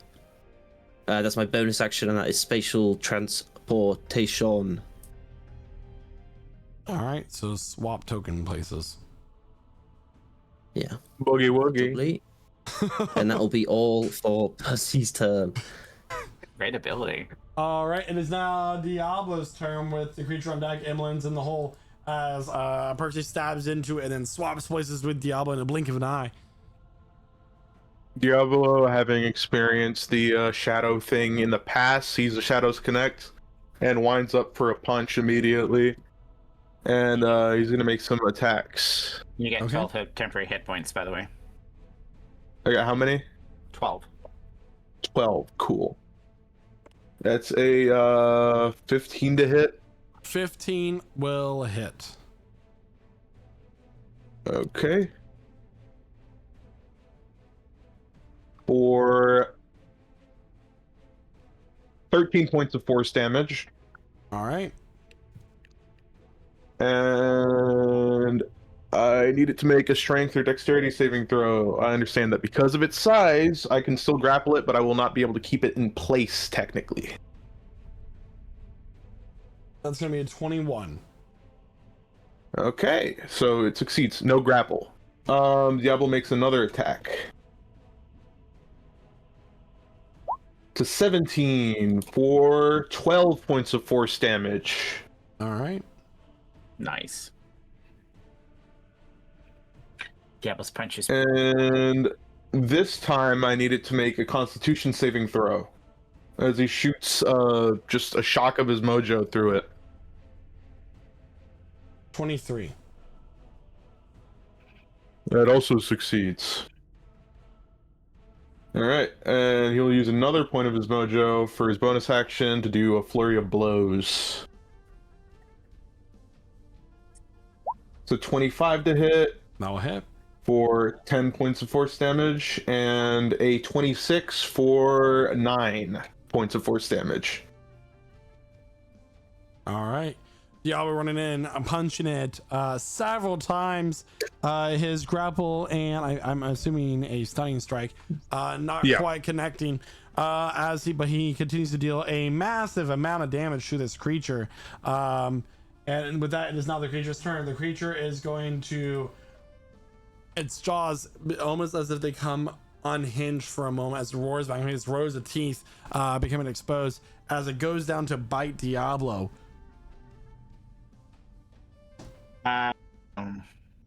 Can it do a strength save for me, please? Yeah. That is going to be a 28. It passes. The tree's branches grasp onto it, but they So it fail tries to the latch branch on. tree tries to wrap around its jaws and hold it back, but it literally has. It's like you watch as the muscles in its neck tense as it tears forward and bites down on Diablo. Diablo, that is going to be for its bite action a 24 to hit. That hits. All right, so you are going to take. I need to roll it in roll 20. 2 damage. You're going to take 34 points of damage. The last 2d12 is indeed poison damage. I need a strength saving Okay. throw from you, please. All right. That's a 16. That will fail. You are swallowed by the creature. You are currently considered blinded and restrained, and you have total cover against attacks and other effects. Was the creature impacted by the blindness effect at all? It was not. It has blind sight. Damn it. Sorry, Emily. Okay. So Diablo, That- you watch that- as these jaws come grabbing toward you. It's poison begins to seep into your body as it swallows you, and your vision goes black. With that, it's going to take its next 2 attacks. That's bite attacks. I'm sorry, that's bite attack. It's claw attacks. This is going to be against Sinasha at 29 to hit. No, that misses. Okay. That hits. It hits. That is going to.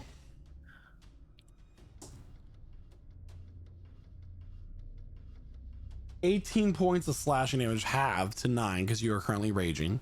And it's going to make its second claw attack against you. So I take 9 damage. Actually, it's going to take a second claw attack against the elemental because that has an HP pool, right? Yes, No. Oh, wait, it does? it should. Most Doesn't country say. creatures have health pools. It should be based off of your stats. Oh, okay. So pull up the spell.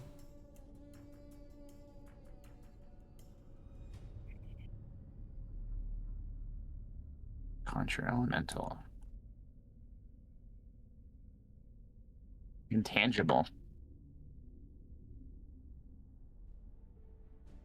Oh, it's just a concentration spell. Yeah, no, it doesn't is touch. intangible. Yeah, no, it's a spirit, so that's easy. It doesn't actually have a corporeal form. Oh, wonderful. Well, anyway, Sinasha, that is going to be an 18 to hit. Hits just.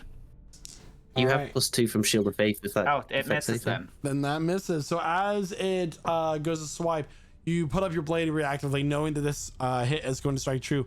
But then a shimmer of a black void-like shield shines in front of you, deflecting the attack. As the power of Nexus protects you. The power of Nexus compels you. The power of Nexus compels With you. that, it is now Emmeline's turn. Is it my turn? Because I took a turn Oh, that is correct. to blind it. So Thank it is you. Renatus' turn with Naoki It's- on deck. He also took a He turn. took an attack too, so it's Naoki's turn. Yeah, Oh, look at that. Renatus It's also now took a- Naoki's turn.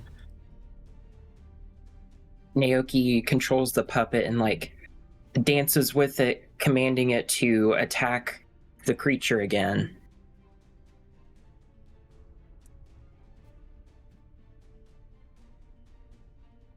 So Please make a D dex Dex save. 15. Dex 15, it rolls a 25. From these rolls, I'll just like to let you guys know is that you get the feeling that it's very strong and very dexterous despite its size. Okay. So it'll still take that full amount here. So mean. 25. 25. So it'll take that flat damage, would have been doubled, which it was, but because it succeeded dex save. And I'm explaining this because we as players know this, but those who do not understand the rules of D&D might not. So that's how that works. So anything else for your turn, Naoki? Oh wait, some of these ones need to be turned into 2s. Okay. Do some. So 6 + 2 + 3 + 8 + 3 + 2 + 2 + 2. So give me a 27. total. I have to type that on my calculator. 8, sorry, 28. 28. So it's 3 1s. Do they Yeah. all become 2s? Yes, because of my modifier as a. Okay. I have to say the easiest way just for your sanity is just take the ones and just count the number of ones and that many more damage.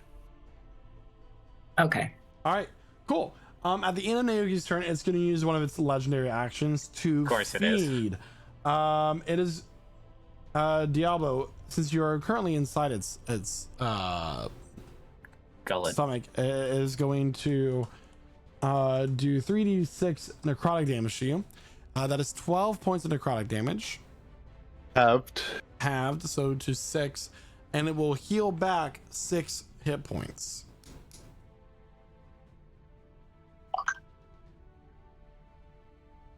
And with that, it is now Sinasha's turn. Percy right. on deck, Diallo's in the hole. Well, technically in the gullet, but you get what I'm saying. Sinasha, seeing Diablo inside of it, is going to become even more enraged and start just slashing recklessly at its stomach area. Okay. Just for flavor. It's not actually trying to do a special attack. Da-da-da-da-da-da. Thank God for my reckless. That's all I gotta say. I will say technically I should have attacked with advantage, but I didn't. Yes, you should. 27 a hit, so that does 36 damage. Plus another 5, so 41 points of damage. 41 points of damage, and she's gonna hit it again. Still reckless. 22 to hit, hits. Doing 29 plus another 4, so that's 33 more damage. All right. Just like slashing at its skin, trying to like get at Diablo inside of its stomach, assuming he's either there in its mouth. And she will reposition herself a little bit just behind it to try and split its attention. Actually, no. Is it big enough it looks like she could climb on top of it? Like, or is it slick? I don't want to use my action to do that because I don't have an action left. You have to use your action to try to like grapple onto it. Okay, no. So she's gonna like kind of like do some like dodge rolls and just like make her way behind it. Okay. Now end my turn. Okay. So, for its legendary action, it is going to move up to its movement speed. What? Can I take a reaction? It takes no opportunity attacks. Of course. To right here. Oh no, it's by the squishy people. Hey. Squishy. All right. The healer and now people. is Percy's turn. Diablo's on deck. Okay. Well, I was gonna do something, but I guess I'm not doing that anymore. Interesting. Can I? Guess I'll just. Can I hold my action to try help pull Diablo out if he like starts sticking his hand out of his gullet? You know. I would say based on how this creature is made, that, and this is like, you know, giving you player knowledge to help you, that's not quite gonna work to do anything. There's very specific conditions, rules is written of how Diablo can escape. Okay, that's fine. Instead, I'll pull out my dagger and I'll just stab it then, I guess. For a natural 20. This time it is a natural 20. That is correct. Yeah, it's green, see? So you roll that, and then I need to roll a d4. And then You did a divine smite? Divine a strike. divine strike. Okay, divine smite. Something Give me a different. total. Right. So, 10, 15, 20, 21. And then 20, 10 of that 21? is... 10 of that is... What's that called? Necrotic damage. Oh. Okay. Radiant. Not in this household. I keep forgetting your god's kind of a bad... she's a baddie. She's a baddie, and then I will, as a bonus action, no I won't, because that's not in range. Actually, hang on, what am I on about? So I'll scoot around the edge of it, and then I'll shoot a healing word off to Sinasha, because I'm now in range. Sinasha is not actually hurt.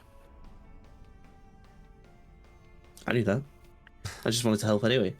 All right, Yeah, I'll just... So it did her temporary hit points, so she's actually looks unharmed. Then I guess I'll use spatial transportation again, but this time switch with Sinasha. Yeah!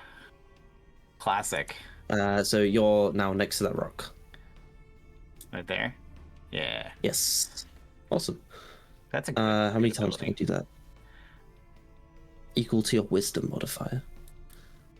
Oh, we got 2 more. Okay, that's my turn. Sorry, I didn't mean Nice. to. All right. It is That's now okay. Diablo's turn with the creature on deck. Inland's in the hole. Diablo is going to keep attacking it. Okay. Can you grapple from So, inside its stomach? 13, or that's not a disadvantage, but I guess I'll roll again to see if it's less. Okay, so 13. 13 will miss. All right. Another attack. That's a 14. 14 will just hit. All right. Can I try to grapple it from inside of its stomach? I would say that due to the conditions that you're currently in, that you would not be able to grapple it. I was just thinking the natures of his ability. That'd be Okay.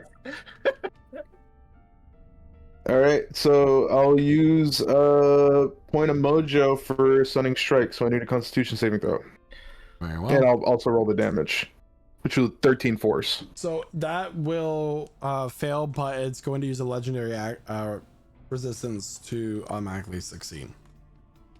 Okay. All right, so 13 force damage, regardless, Mm-hmm. and another point of his mojo for a flurry of blows. That's a 12, which misses, and a 13, which misses as well. All right. Is that your turn? It is my turn, yeah. Okay, at the start of this creature's turn, you're going to take an additional, as you're currently swallowed, D2D12 poison damage, which is 19 points of poison damage. So 10. Or 8? Do you take halved? That'd be 9. Oh, poison. You said necrotic last time, so I didn't. And it's necrotic for when it uses this legendary action. This is you taking poison damage at the start of its turn, being currently swallowed. Does that make sense? So, I'll read it specifically. At the start of the creature's turns, each swallowed creature takes 2d12 poison damage from the poison secretion in its gullet. Legendary actions. The creature drains life from the creatures in its gullet to bolster itself. Each creature in this creature, because I'm avoiding its name purposely, takes 3d6 necrotic damage, and the creature regains the number of hit points equal to that damage. So when you took the necrotic damages from the legendary action, you're taking poison damage from the start of its turn. There we go. All right, so it is going for a bite attack against Naoki. No. Uh-oh. Are you using your reaction? I don't have a reaction. Not you. I'm talking to Sanasha. I don't have a reaction for that. That is going to be a 20. So, you know what? No, you were right. I should move it. Strength save that it'll pass. Sorry. I got. That is Worth indeed a shot. a 30 for its strength save. Yeah, the branches just like caress its back. I need a strength save from Naoki, please. He's being swallowed. If he fails, a d20. We got fail. Yep. All right, so you're going to take 18 points of damage, 7 of which is poison. The other is slashing. So 18 points total. And you are now swallowed, which means you are currently restrained and you are blinded. Am I deafened? No, you're blinded and you are restrained. And I need you to make a constitution saving throw for your concentration, please.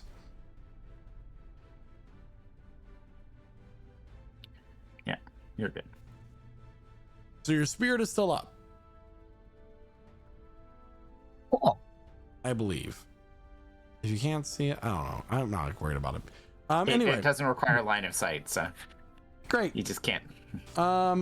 So with that, it is now going to make its 2 claw attacks against Sanasha again, as being the only person still there with advantage. At advantage. That is going to be a 28 to hit. Sure, yeah, just hits. Awesome.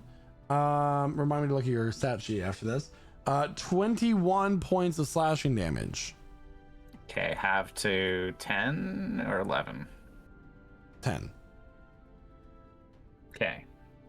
And then the next one is going to be a natural 20 for the natural 20s always miss. So that right now is a 17, 20, This 23, is gonna hurt. 23, 28, 37 divided by 2, which is 18. You take 18 points of damage. Yeah, she looks okay. Though her freshly fixed shirt is kind of messed up. Yeah, so these claws have raked down on you, slashing into your body as you're kind of they're having trouble puncturing you and stuff, but you're still taking damage nonetheless. But that is now Emily's turn. We're now on deck. Naoki is in the hole, aka Gullet. Right. Could I get this creature to make a dexterity saving throw for lightning bolts? Yeah. That is going to be a 19 to save, I believe. So technically it succeeds, so it's halved, but I don't know how you want to go about that. But it's 27 lightning damage. All right. And then doubled, so it's just 27. flat. Good damage, though. Heck yeah. It's better than a Casimir Fireball. And she's going to take some steps backwards because, wow, it just swallowed 2 of my friends. Wow. The tieflings. Wow. Oh, And that's my turn. it's got a thing All right. against tieflings. At the end of your turn, it's going to use its feed action to drain the vitality from Naoki and Diablo. This will be the necrotic damage. That is 9 points of necrotic damage, so 4 if you're resistant. Naoki, are you resistant to necrotic? Yes, ma'am. So Ow. you both take 4 points of damage. So they will heal back 8 points of damage. Is there like a magic item we can get that lets us see the enemy's health bar? Oh, it's bloodied. Okay. I forgot to mention. No, I don't. Sorry, I It was is just now thinking. Renatus' turn. Finish it off, Renatus. Okay. Renatus is gonna move up 30 feet. He's gonna use. Renatus moves up.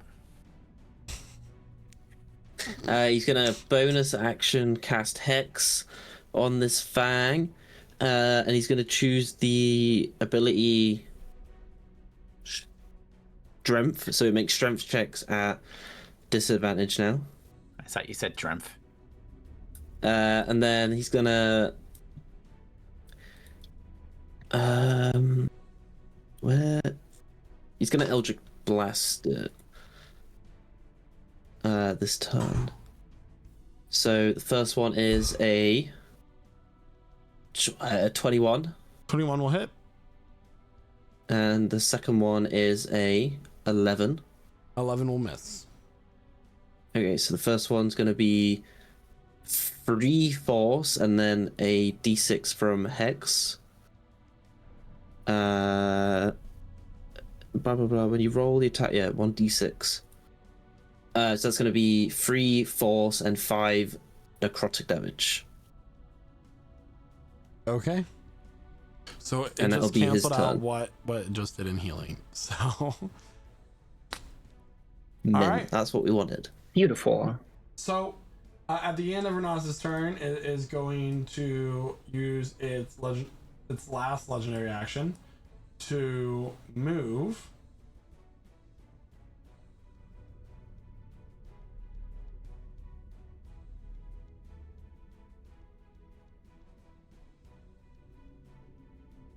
Away from Sinasha. As best of its can. Now it's not Naoki, it's your turn actually.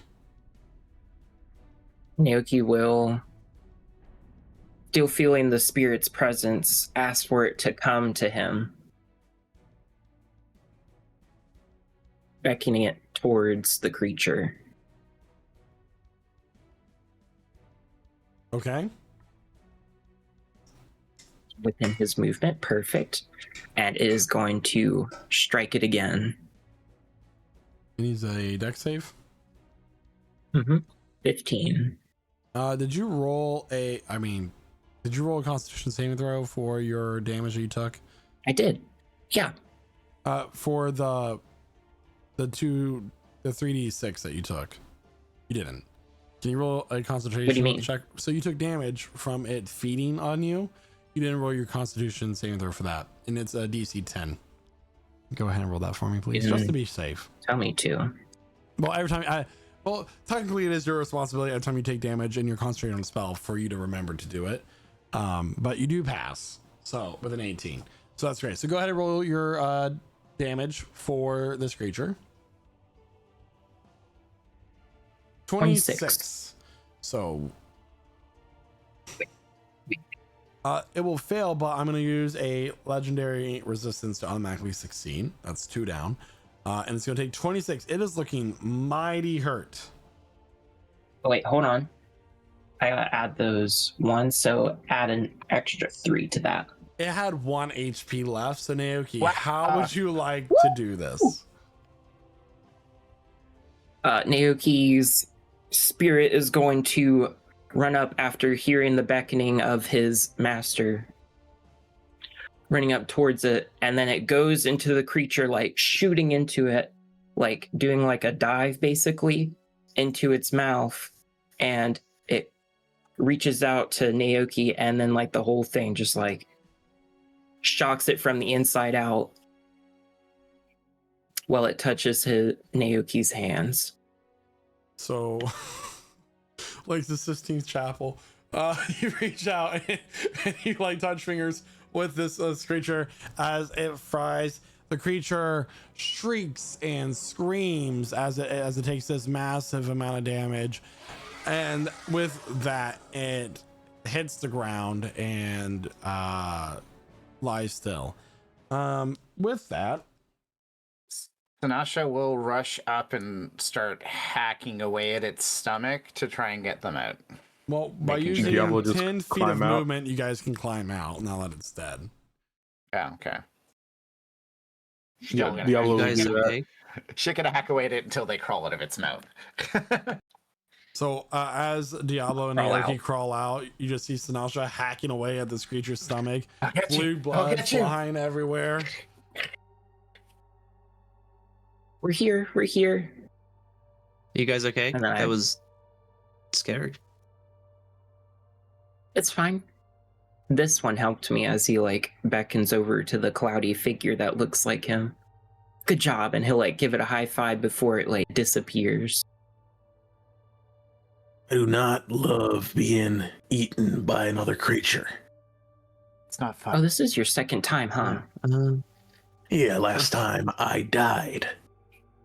I'm gonna do a second level cure wounds on Diablo. For 21 HP, and as he's like patting you on the shoulder, these kind of creatures, you normally like jump on top of it and start like running up and down it and like throwing over your back. I thought you would do that, but it just like ate you. What the hell? Gross. It's covered in a mucus, I think. Slippery. Yeah, it's good. Where's that little pin? Yeah, she pulls it out. She touches it on her own clothing first. Touch that on my clothing. She does your umbrella, then puts it away. No kidding. She does everything. Doesn't clean your skin though, right? It just cleans your clothing. Does anyone have like a spell they can use for this? I mean, I can make myself smell a little better, but not in terms of that. It's like some things maybe. Like prestidigitation Yeah, that one. for the skin? Well, I mean, more just they're covered in bile. Emmeline will cast prestidigitation 2 times for them so that they aren't covered in bile anymore. Can I inspect this creature to see if like any part of it is worth taking? Like its heart or like its eyes or something, or like its blood? Go ahead and make a survival check. There's a giant hole in it now. Survival. I'm gonna use my inspiration to reroll that. Okay. That I had from last session. 21. 21. You get the idea that a number of this creature's organs and other parts of it might be useful for alchemical or potion making purposes. You don't know exactly what, but it is a rare creature, and if you its organs are quite large, so you would have to bring the some of the crew out here to help you harvest it and bring them back. Hey, Emmeline, I'm not sure if you want to, but I feel like with it being a rare creature, you might be able to do something with it. I'm not too sure what or what parts, but it seems like She's already on top of it. She's actually trying to get as much blood that she can from it right now. Yeah. Oh, you're It's my already figure. on that. Nice. I wonder Good if stuff. Thane could do something with the skeleton. Maybe. That I is mean, a it was very genius roomy in idea. there. Could fashion it into quite interesting accessories, if that's what you mean. I thought you meant like turn into like a guardian. I was thinking that, actually. Oh, I'm sure that raise this it back thing from. wouldn't have any ill intention toward us. I mean, not if it's a skeleton we can control now. Is that what Thane does? I'm sure you can control the skeletons. Maybe that what was his name? Hope so. That Faustus, Dr. Faustus was that his name? Oh, Maybe he could like turn into a golem. Yeah, I think with what we killed last time, it's probably not the best idea to give him another crack at it. He'll put a troll heart in it. True. Very true. Let's go back. How much blood do I manage to get from this?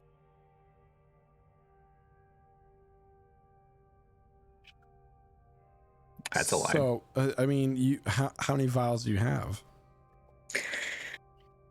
I am running low on vials, so I'd actually like to use my water skin. You get a water skin full. Great. Just make sure you don't drink from that. Oh yeah, I'll transfer this into a more appropriate vessel when we return to the tower.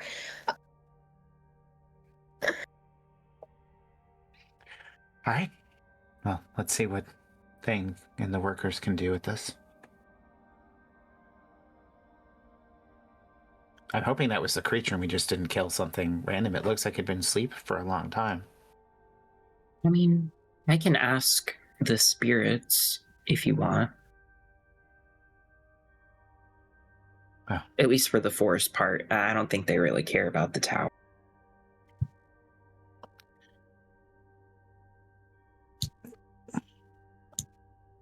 It's up to you. I feel no particular guilt for killing this creature.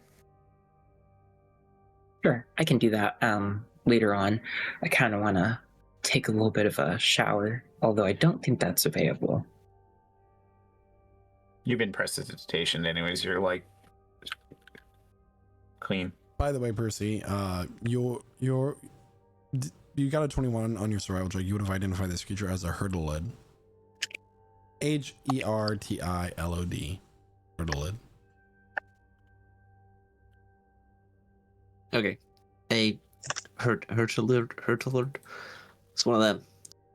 He'll repeat that to the group. From a Vecna Eve of Ruin. I found it in a book about some guy called some fantasy book called Vecna or something. I don't know. It's kind of weird. That sounds made up. I think it was, yeah. I'm sorry, Percy. How do you spell that? I don't know. Percy's dyslexic like me, so he wouldn't know. That's my excuse for that. Tilod. Google. Hurtilod. Google is a thing, guys. Just want to. What are you saying to me right now? Because I'm literally trying to look it up on Google, and it's trying to give me the Herald, so I needed a specific spelling. Okay, I know Google exists because I'm using it. I got it. Thank you. I'm gonna lose it, bro. As you return back to the Warden's Spire, Thane is there at the door to greet you. So, how did it go?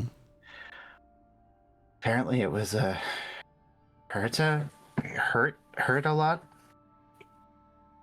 A hurtlid, how utilitarian of you. I imagine that it's still out there. I mean, we were thinking of collecting the parts and wondering if it was a giant, worm creature, basically. Oh, I'm not aware of what it is. Is it good to eat fried? I kind of shocked it a lot with the electricity. I would not eat it. No, although the shocking might have made some of its parts unusable, I imagine that we can use its rib cages to make some repairs to the staircase, of course. So you couldn't turn its skeleton into a giant protector? Oh, we can definitely make use of its skeleton to reinforce some parts of this building, but nothing in a reanimated sword. That's quite beyond my skill. Oh, I guess it's a valuable resource then. I think the skull would look really nice up there, right above the door. Would you rather have it above the door or above the bar of your gaming room? Above the bar is brilliant. Every time we kill something cooler, we can put its skull up there. Or we could just have more trophies. We should definitely when we have enough collected, build some kind of trophy room. I believe Diablo mentioned that in one of our late night discussions together. Sorry. You're good. I think it's a great idea. Just know it's in the works. A museum of The Veiled Vanguard. Mm-hmm. Museums, how chic. Museums can be fun, especially if the acts come to life at night. Well, everyone, now that the crew is here, the cleanup is getting done, I assume that we should go over the plans of what we are to do with this tower while you're away with your little Oni problem that you're going to resolve. Mm-hmm. You see that he has blueprints already laid out and ready to go on a table that has been set up within this room. And that is where we're going to take our mid-session break, everyone. So thanks so much for being part of our stream so far. Quite the exciting session is going on at the moment. And if you're just now joining us, oh my gosh, if you're just not joining us, thank you very much. You are listening to our beautiful voices in Prestige Encounters, which you can find on any of the podcast networks, which, I mean, if you're listening to our voices, I'm assuming that's where you found us. But if you want to get caught up on the session as it is and see our faces to go with that, we do release the live stream of Prestige Encounters on YouTube every Tuesday, but preferably we'd love to have you join us live, and we do live stream every week on the Purple app and TikTok and sometimes other places at 8 p.m. Eastern time on lichsouls.ttv. So come and join with us and chat with us. But this is more than just a D&D channel. Lich Souls is actually a streamer, and you will see him playing other games throughout the week and playing games with people. And really, this is all about joining us playing games. We play Overwatch. He plays Dead by Daylight. There's Pocopia right now is a very popular thing that's coming up, and other games. Game. Yeah, and part of that is we also have some servers. So we do have a Minecraft server. Oh my gosh, what are the other servers we have, Lich? Valheim, 7 Days to Die, and Minecraft is actually 2 separate servers. If you play on Bedrock, we have a server available to that. It is completely vanilla. So that is a particular PC version in any console. And then we have the Java server, which has plugins, custom bosses, that sort of thing. Yeah. So, come and join us. We have a Discord community and play games with us, because that's really why we do this, is to play games with friends. That is exactly why we do this. And we'll be right back after this. If you want to join our Discord, lichsouls.com/Discord for our Friday nights. Don't forget that every Sunday we have our Mario Kart racing event as well. So everybody, we'll see you back here in about 15-20 minutes. Enjoy these wonderful videos that we made. We worked really hard on them. Don't make fun of them. Bye. Be right back. Hello, everybody, and welcome back to Prestige Encounters. Welcome back, everyone, into Prestige Encounters. So, I didn't do that exactly. Sorry. Quentin's not here, so I'm trying to fill in for him. Where we last left off, the party had gone back to their base of operations. They are currently looking at a blueprint for what is to be next for their player base. They're speaking to Master Thane, the bone artisan, on what to do with this space that they have. Well, what are the plans that we have for this great spire? Well, we had some discussions from here, and here are some of the thoughts we had. Do you need us to discuss this out loud, DM? Yeah. I mean, that way, when you come back to this place, the important thing is that your thoughts are now together. You guys know what you're going to do. You can, rather than take like 2 hours debating on what to do with this space, you already know what you're going to do. Yeah, so I think We do have several specific ideas each of us have, but I think the overall concept for the main level was a casino, a house of gambling, entertainment, things like that, to make this an attraction. It is a unique part of the Empire, after all. Steady course of At least- income. At least the first few floors to really accommodate the variety that can come with such gaming halls. Above that, I would like the library. Of course, it's not for public access unless we wanted to allow people to pay for it, but that's a detail we could sort out later. And then above the library, I would like to have my arcane study. That way the books are accessible, but the teleportation circle is going to be in the basement. I will take care of all of the garden area. Pretty much, it will turn into a garden of florals based on the region of the Singesian Empire. I will probably bring in my own florals as well. I will probably have a greenhouse, and then another garden full of herbs, and then eventually I'd like to have a pub, but I know that's like a little hard at the moment. I think finding a good bartender, we'll have to do some interviews. Let's say, ask them if they know how to make an old fashioned. I wonder if we could get that. Old fashioned is allowed here. I wonder if we could get that. The innkeeper who made the magical drinks.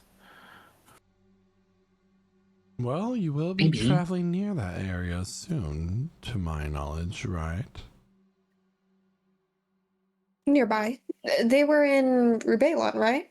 They were in there, yeah. They were? Weren't they? Perfect. That's great. That's even better.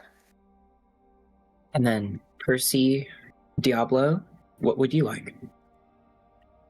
Well, my idea for a gambling hall's already been announced, but a training area, preferably with somebody that's good at some unarmed combat. We'll have to figure that out, I guess. Trophy room and a barracks, because we're going to need some people to watch the place, after all. Would you want the training area to be within the tower or without? It can be outside.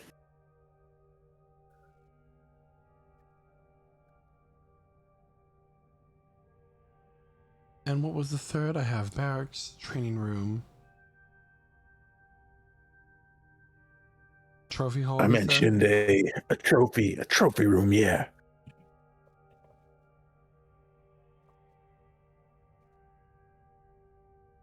Sounds like it's going to be built into the casino. What else? I'd like a small area to pray, preferably a building outside of the tower, and inside a reliquary. Reliquary. A Reliquary. Sacristy. Sacristy and a Sacristy. sanctuary. Yeah. Fucking hell, man. Who made these words? These words are hard. People like 2,000 years ago, at least. Yeah. Not a fan. Yeah, and then preferably in a room outside of the main Spire stuff. Renatus will The mention. reliquaries outside the spire? Yeah, like imagine like a separate church with them inside. All right, so you want a Type building. temple? Yeah. So you want a place to pray outside? So you want a temple / reliquary, like in one structure? Well, technically, I want all of these in like because they're all kind of the same job. Yeah, they do he is very building a minor church different next. things. Yeah. So 3 rooms. I'm building a church to Nexus. That's what I'm doing. Okay. Yeah. But with these specific ones inside. So repeat what you wanted again, just so I make sure I got this right. So I'll say for him a reliquary, a sacristy, Thanks. and a sanctuary. Yeah, they're the ones. Okay, I missed sacristy and sanctuary. How? Okay. Renatus will mention that he was looking to build another barracks as well, a storeroom for goods, and a training room with a battle expert. And I'm assuming he will also have his outside. So we'll have Storeroom will probably be outside as well. yeah, and a barracks. Okay. And the last person, Sinasha, go, well, I'm looking to basically have some areas for creation of items and storage. So I'm looking to add a smith, a workshop, which I'll specify the specific trades I'm looking to work on, an armory to store things that we're creating, and just a scriptorium, a place to create books. I figured if we're going to have a library, that Would you want your workshop and smithing to be in or outside the tower? I think they could be inside with proper ventilation, right? Up to you. I think if there's like a level that's just all workshop and smith, like it's just a craftsman level. The basement won't necessarily be available to the public, perhaps to our most VIP guests, but it could go there. And vent outside. So what were the two rooms that you, the two areas that you said? What were they specifically called? Smith and a workshop. Smith and workshop. All and right. then an armory, which should be connected to them. And then on an upper level, we would have the scriptorium, the place where they're making books. And probably either connected to the library or something. Yeah, exactly. So yeah, people making books and people storing them. So we could I have a basement is the teleportation circle room. I have floors 1 through 3 is going to be the gaming hall. And then floors 4 through 8 are going to consist of the library, arcane study, trophy room, scriptorium, armory, smith/workshop. The smith, they can vent above. Smith, workshop, and armory I'll have all on the same floor. Okay. Yeah, that works. I'm assuming that floor 9 you would want to be your quarters. Yes, yeah, of course. The barracks would obviously be outside now. We'd have to look between the cost of the repairs that we'd want to build at least some fortifications. I presume there's a possibility of, once people are on the island, we would want to have some degree of walls around the primary tower. What a tall order. Yeah. So on Not the to outside, be difficult. On the outside of the tower, I have 2 train halls, 2 barracks, 2 gardens, 1 greenhouse, 1 storeroom, a reliquary, sacristy, and sanctuary, and then walls. Does all this sound correct? Yeah, walls are on the outside of all of that. And the barracks built along the walls, basically, so they can... So when our defenders are, they can defend the walls. Did I say greenhouse? Because greenhouse was one of those 2. Yes, you did. Now, there was some discussion of maybe putting something at the top too, right? Well, here's what I'm going to say to you, Sinasha, and you can tell me if you feel comfortable with this, but I assume that the smithy and the workshop will cause some fumes. So maybe if we keep an open concept on the roof, or it doesn't have to be open, but we could put the smithy up above our quarters so that we don't have to walk through it to go to sleep. Maybe. If you vent it properly, you won't even notice it. Okay. Then yeah, the top is open for. You don't exactly want to. Here's the thing. For stuff. So you're sleeping. Sometimes we work late at night. Do you want to have somebody with an anvil on the level above you? Right. This is a fair point. Yeah, and having somebody in like the room below you is much easier than the room above you. Noted.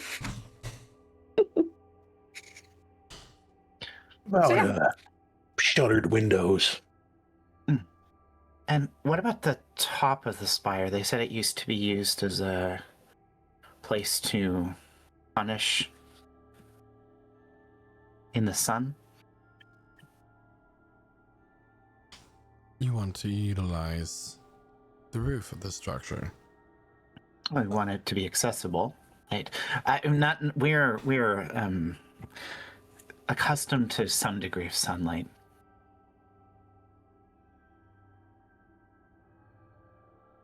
Well, let me see what I can manage. But I would think that you'd want, as you do have flying mounts from time to time, some sort of place to land. Mm-hmm. I don't know how possible it is, but maybe if we can get a dome or something that opens up, we can open it when we need to, close it when we have guests that are not as favorable towards sunlight. That's fair. I mean, part of me is just, I mean, if that we could house our dragonelles up there, if we can get them back. I don't. Yeah. Dragonelle. I don't. We had flying mounts in another city. I don't know if they made it. I'm sure going to be honest. They were smart enough to fly away. Maybe one day. I hope. I mean, yours was a little sickly, but Yeah. Well, I will say that regardless of what you pick, that I would leave the top open the best of your ability, as things could be awfully useful there. But I think that's a good ultimately the idea. choice is up to you. I'm sure we don't need a covering, Diablo, if it's a logistical issue. I mean, the structure may not be designed for it. You can provide them umbrellas. Now, I do we see can, that you have not accounted for any stabling for any mounts that you may have. So, logistically, sorry, out of character, you told us that mounts could not be brought here easily. Flying mounts could, Yeah. theoretically. And any other mounts we could, store, but Does anyone have a spare slot for a stable? we have 2 barracks. Do we need 2 barracks? Technically, Yeah. Renatus has an extra slot, right? I've Who? got one as well, but I'm saving Renatus it. because he wanted a meditation chamber at level 13, and we're not there yet. I technically have an open spot too, but I don't want to use I it do for too. stables. He's right, though, having flying mounts stable. And sorry, we're still out of character. The reason you have more barracks is the more barracks you have, the more defenders you have. And if you get attacked, you have a chance of losing your defenders. And when you lose defenders, when you run out of defenders, the things we have get damaged beyond, so we have to repair them. So it's like every time you attack, a facility is lost if you don't have any defenders. And the more you have, the more defenders you build up, the better off you are. I see. Okay. Other than that, the only double we have is training room, but they both serve 2 different purposes: unarmed and battle expert. And I can't make that decision for Renatus right now. Yeah, I mean, does anyone want to? I mean, you're saving your spots for some potential. Do we want to have a stable for now, and we'll look and see if there's something we want to change?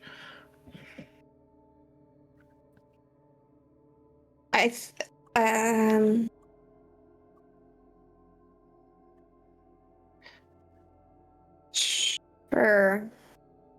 No Sure, one but else the is- moment the moment I have the opportunity to acquire what I need to build the archive, either attached or in the library, I will be doing that. And if that means I have to scrap resources for the stable, our mounts are gone. We'll reassess. We may not meet the scriptorium later. See. Okay. I will take the stables. We can put the stables on the top for the flying mounts only. That's it. Or is it a landing place for the course, flying mounts, and then the stables are down low? Of course, if you want other people to come here, we're gonna have to look at upgrading the ferry as well. That would be an expense outside of any plans that you may have, of course. And we have 6 rooms we'll have to build. Yes, True. unless we want to do shared accommodations. I mean, I don't need a particularly large room. can't you just hang from the ceiling? No. I'm used to sleeping in leaves, so I don't have to have a room. I mean, we need to have rooms to sleep inside. It rains and goodness. I'd always put a bed in the library, and I'd be happy to sleep there. A room would not take up one of your slots, by the way. Then No, yeah, no, 6 rooms. It's more, yeah, we just built 6 rooms. Just trying to decide if we have separate rooms or do we share this. A room would cost. I was trying to say I gold. did need a luxury room, however it's called. I You think have it's cramped, upgrading the rooms. roomy, and vast. So I think we're gonna start with cramped rooms, I guess. You only get four. That's it. Yeah. That, by the way, a cramped room is a 10 by 10 space. So 4 squares. So how big is a roomy room, and how much does it cost? A roomy, so a cramped room is 500 gold pieces. Uh-huh. A roomy room is 1,000 gold pieces, and and that is 16 squares, and total, which would be It's more than twice. 4 by 4 by 4. 4. But it could be. It doesn't have to be a square. Just And then a vast room is 36 squares, so an 8 by 8. If I'm doing math correctly, no, 6. I don't know. 6 by 6. Yeah, goes up by 2 squares. Anyway, that is what you're looking at, and that is 3,000 gold each. Oh.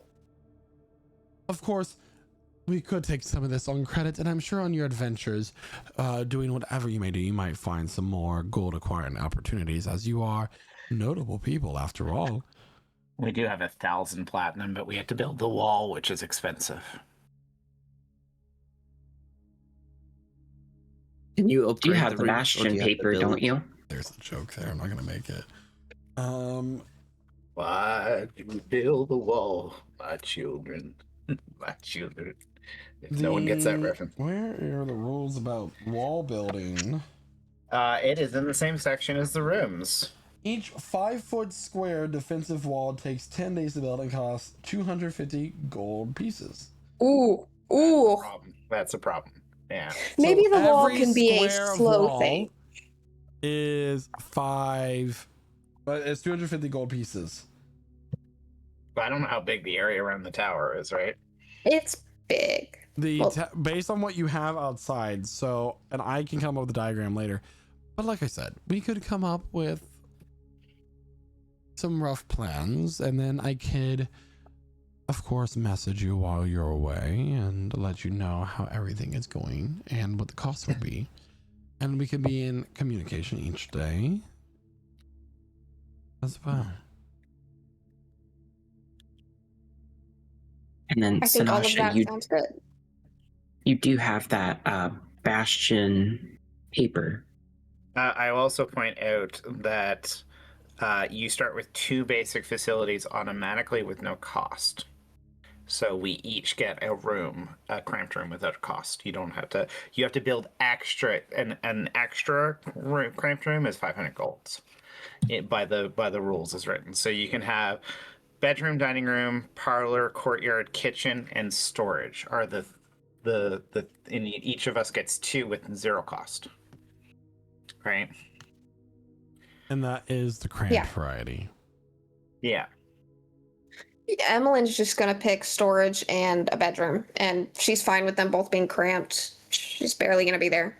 Yeah. And when she is, she's just gonna sleep there. So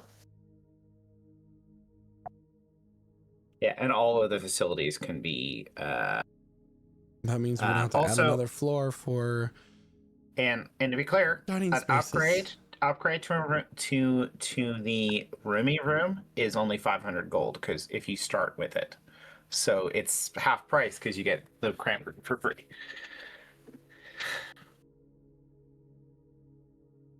So It's without- actually not that much. So for your 2 free spaces, I'll let you guys all decide that after the session. And I'm assuming we're gonna each get like a bedroom. We'll figure it out. Yeah, we'll figure it out. Yeah. obviously we need a dining area, a kitchen area, things like that. So yeah.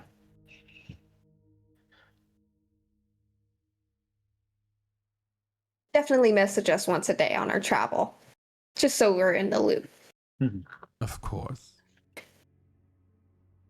And I think everything sounds great. The blueprint looks wonderful. I would hold off on the wall for now. Yes. Maybe build it slowly over time. Technically, the miasma is our natural wall, if you think about it. Well, I mean, we could build a fixed wall in some places, and a stone spike wall in others. Or not a wood spike wall. So you cut some trees down, and you spike them, and you stake them. A stake wall. Those are pretty. Oh, that just requires yeah. some manpower. There you go.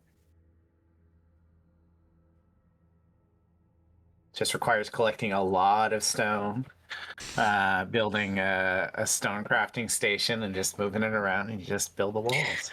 Well, look, I do have a spell. Let me find it here in my book, and she'll kind of flip through the pages. It is the Fabricate spell. So I can fabricate a lot of stuff from stuff, right? Raw materials into large or smaller objects. So given time, I could probably build that wall, and we don't need to pay for it. Just an idea. I mean, yeah, we could just put some sweat equity into it and do it ourselves. Yeah. Save a little money. That sounds like a With terrible guidance idea. from you, I'm just of gonna say course. it now. That sounds terrible. I've never built a You wall in think- my life. You've never built a wall in your life? No. Like legit, like at a House. Out of character, I've never Out of built a character. wall. I built a I've wall. built a wall. Built in anything out of I've character. never built a wall. One stone at a time. Anyway. I've built multiple walls. They're not very tall. They're like 3 or 4 feet tall, And but just a they're reminder, still walls. Right, but it's for just a reminder for all of you that you currently have no dining rooms, no parlors, no courtyards. Just keep all that in mind as well. I assume we just want one of each and then multiple bedrooms, right? And we'll figure it out.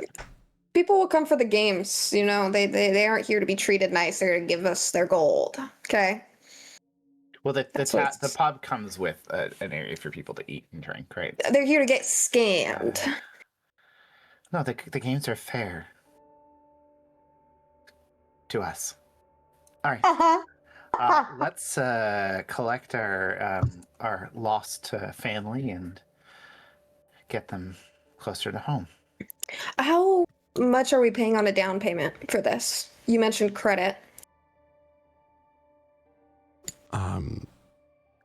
This is quite a large order off the bat, so I'm gonna have to go over everything. Okay, definitely. Just let me know. I have quite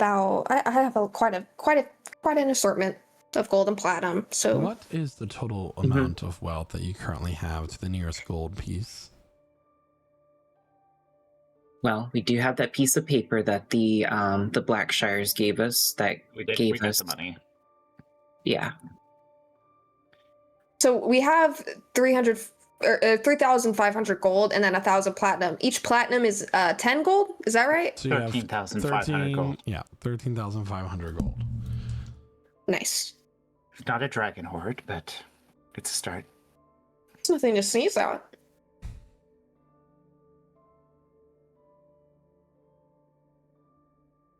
In terms of the lovely guest family we have, I'm gonna need time to. Do I need time to prep teleportation circle? I do need time to do that. So, if you'll excuse me. You didn't do that last night? No, I didn't. Okay. Take a short rest.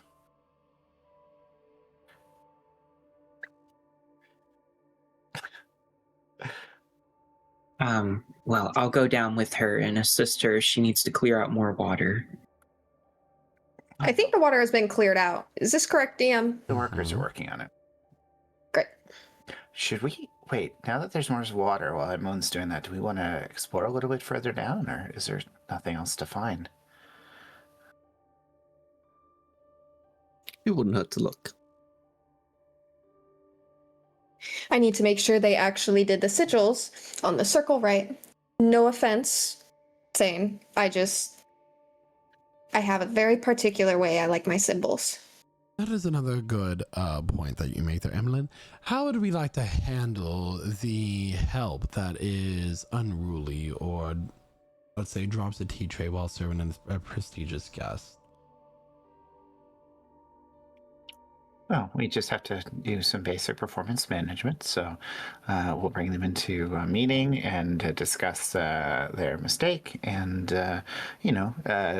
work out techniques for them to make sure they don't make the mistake again. Proper tray lifting techniques and things like that. You don't think we just scrap them? If it's Lady Darthmine, I fear that they may, by her order, go up to the top of the tower. Oh, that's And do what false. at the top of the tower? Just stand there? Well, I'm sure standing Enjoy the there isn't view. good for them. Most of the creatures here aren't vampires, Naoki. Most of them. Well, I was thinking a little bit different direction, but if you want to put your own lives on the line in case they, let's say, the Emperor comes here himself and... Well, we'll retask them and make sure that they're never seen again. The cells so the in dungeons. Yes, yes. No. We'll put them in there and rehabilitate them with proper what did you call it, Sanasha? Performance Management. Performance Yeah, we'll do that, coaching. and they'll be kept in the lead cells because they're quite strong and actually great craftsmanship. We just wait until the person who's angry left and then put them back to their job. We wouldn't want to torture them. That's fine. They can sit in a cell. It'll look really good.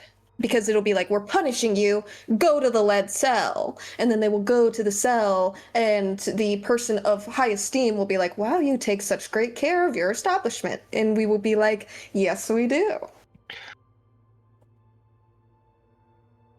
And then we can do your plan of letting them out. We just give them like a fake mustache and they can go back to... I really don't see a point of removing the cells in the basement, nor the room with the Celestial in it. I find that could be useful in the future.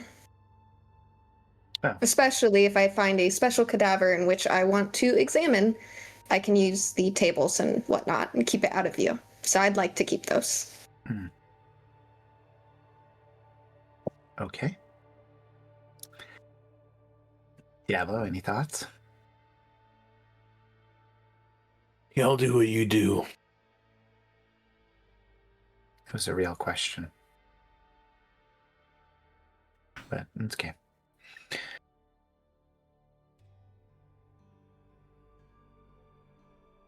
Sounds great. So final answer, put them in timeout. That's our plan. Lovely. We put like a ball pit in each of those little cells. Like, just have a good time.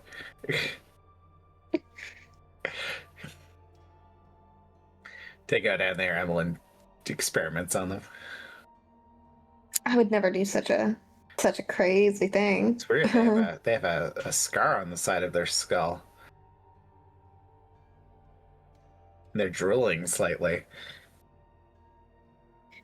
With that being said, I will now go evaluate the circle, make sure it is up to par, and we shouldn't take too much longer to take off.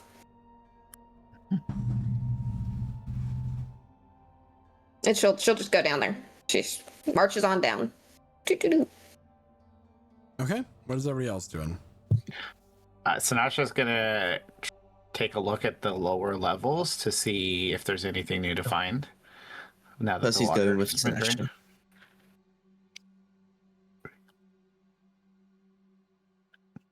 Okay. Can I get everyone to deafen except for Emmeline, please? Oh my gosh.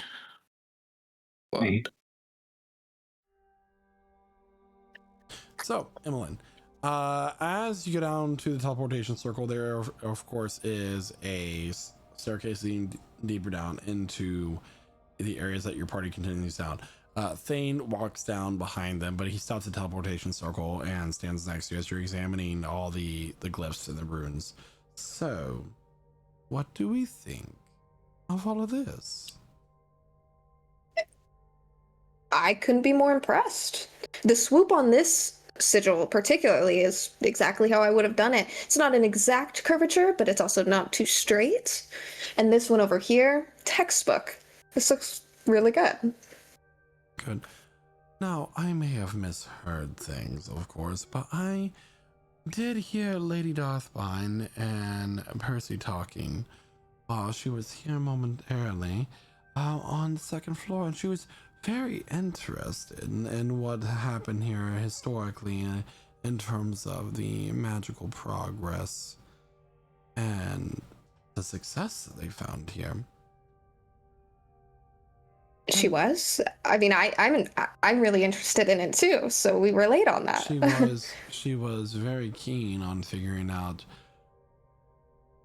how exactly, if possible, this experimentation could be found to be successful again.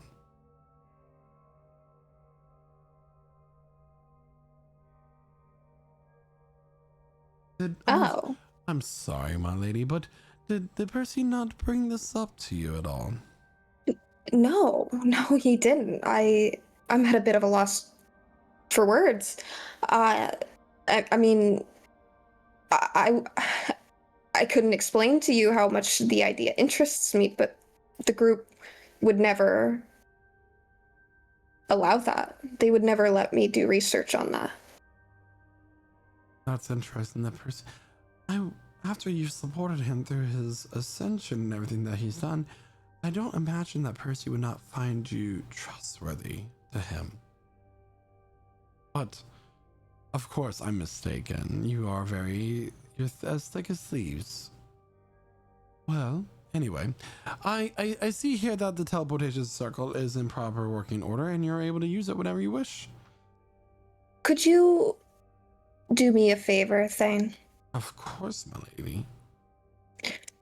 Perhaps you could send a message to Lady Darthbine, and if she can access a celestial for me, I might be able to find a way to sneak it past my friends and see what I can do. I will do as you wish.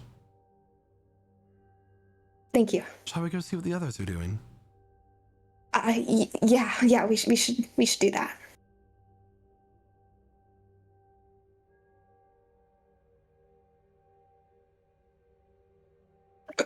The party walks down past Emmeline and Thane as they go down to the lower levels. Emmeline and Thane follow behind shortly after to the lower levels where the cells were. Some of them flooded, some of them were not. What are you looking for?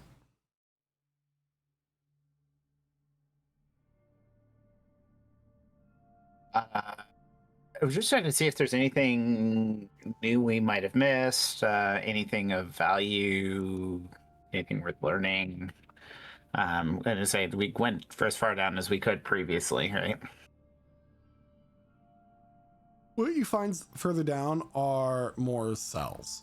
It only goes down for another level than what you found previously, but halfway down to what would be another level from there is just a pool of bubbling miasma. Like it's kind of like swirling in a persistent manner, which you haven't seen it do previously. I'm afraid this is as far down as they could drain. It appears that this goes directly into some sort of aquifer beneath this island's soil. There's an aquifer of miasma? Apparently so. Maybe. I mean, I can try to do a spell on it. Not sure if it'll work. What kind of spell? I do know how to part the water a little bit. How much Or water? redirect the flow. How much water can you part? It We looks like never I built can. deeper than this. You hear a voice from behind you above the staircase. And you see a skeletal figure clad in a velvet robe of twilight purple. He's jingling at his hips as there is a bluish black glow about his body.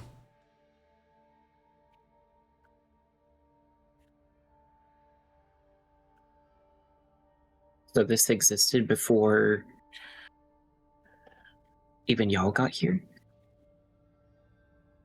A tower only goes as deep as this.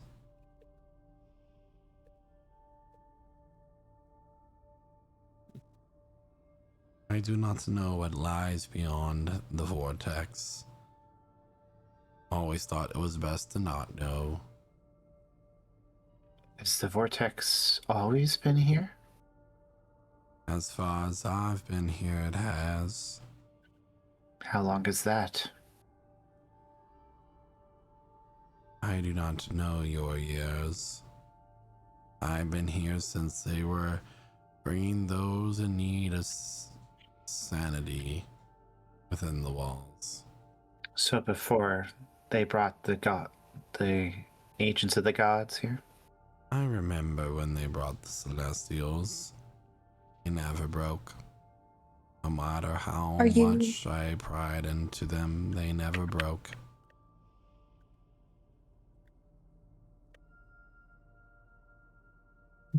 And I will say that the party did encounter this character last week. This is the jailer, Eris. Although his name has not been said to you quite yet.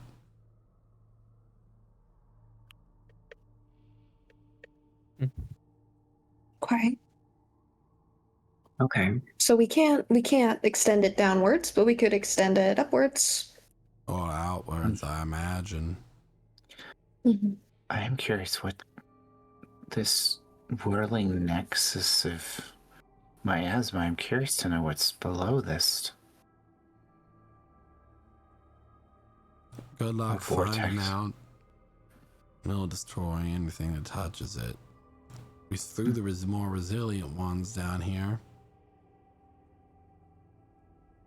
So this was where they dissolved those who wouldn't comply? Disposal of garbage is what the warden said.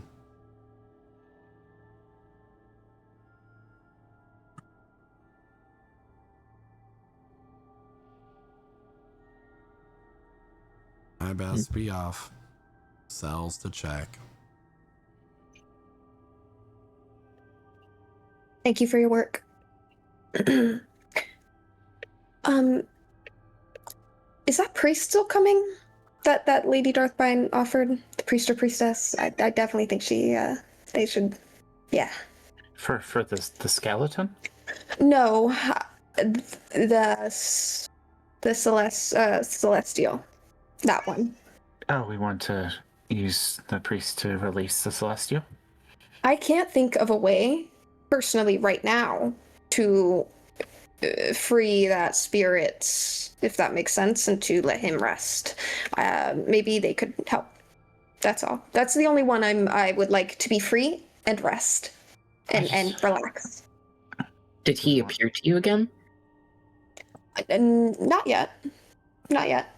Do you think a priest of Nexus would be able to do that in a way that would be beneficial? There's only one way to find out. Maybe we have a cleric of Nexus. Imagine that the celestial spirit here, knowing that you're aligned with Lady Darthpine and the other members of the Ton, would find it troublesome of that fact. It might turn on you. He was quite powerful in life from my understanding of what you told me.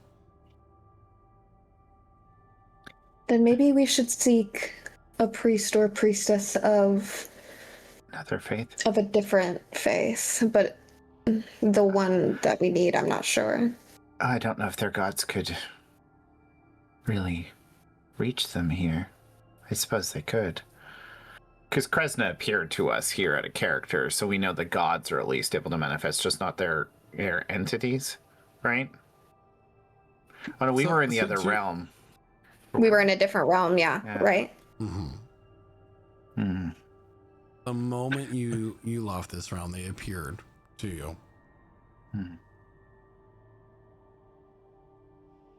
I just don't know how a priest... I mean, we can try a priest of Nexus, see if they can free the Celestial. Let them know that we'd prefer them not to be tortured any further, just released. An interesting thought. We'd rather not garner the ire of any of the gods. I think freeing the remnant spirit of one of their Celestials would be to our benefit.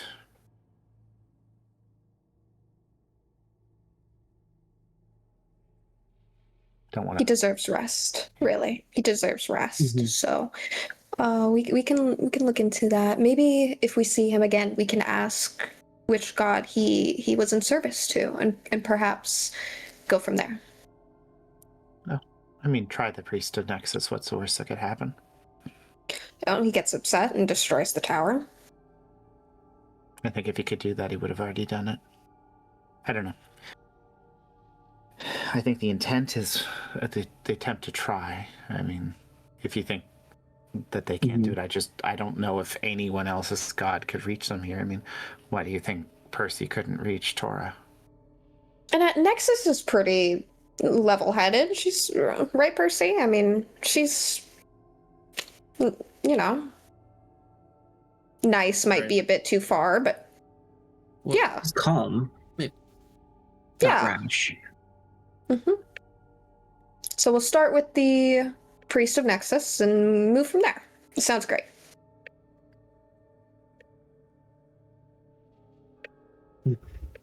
Just as long as we don't anger it further. Good. On the way back up the stairs, can I count how many cells there are in total in this bottom part of the tower?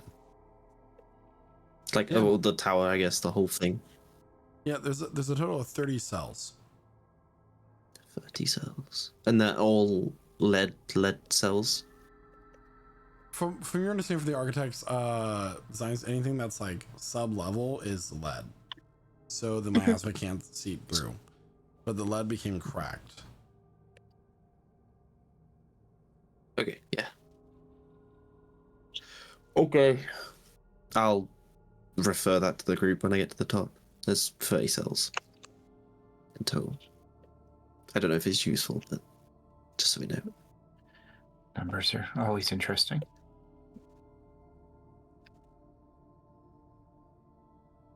Is To the see if I can. circle ready, Evelyn? Yeah. Yes, yeah, the circle is ready. It looks great. Everything's great. So Let's get the Oni and get them to transport to a more normal, a more subtle form, and let's get to an area. You are allowed to use the teleportation circle there, right? I have not been told otherwise. So yeah. I'm pretty sure I told you in passing, I told everyone, I was technically fired, so my pass does not work anymore between levels, so we will have to keep in mind that we're probably going to have to pay to get to certain areas, but that's fine. That's all I'm really worried about. We have a pass to get between different levels of the city, don't we? Do we? Do we still have that? No, I don't. Do we not have that? already- Had we not earned that?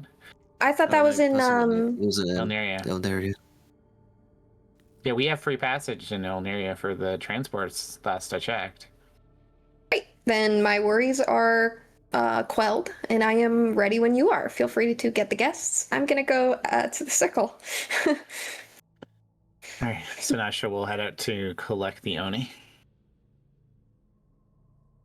Sanasha, as you're heading out towards the door, you catch a glimpse of movement out the corner of your eye as you head up to the ground floor on your way to get the Oni. You see that clothed girl drawing with chalk or charcoal along the wall. She stops again. Hello? Hello again? The girl does not turn her back. She continues to draw with her back to you. What's she drawing this time? As you get closer, it's quite abstract. You're having a hard time fully like understanding it. Can you go ahead and make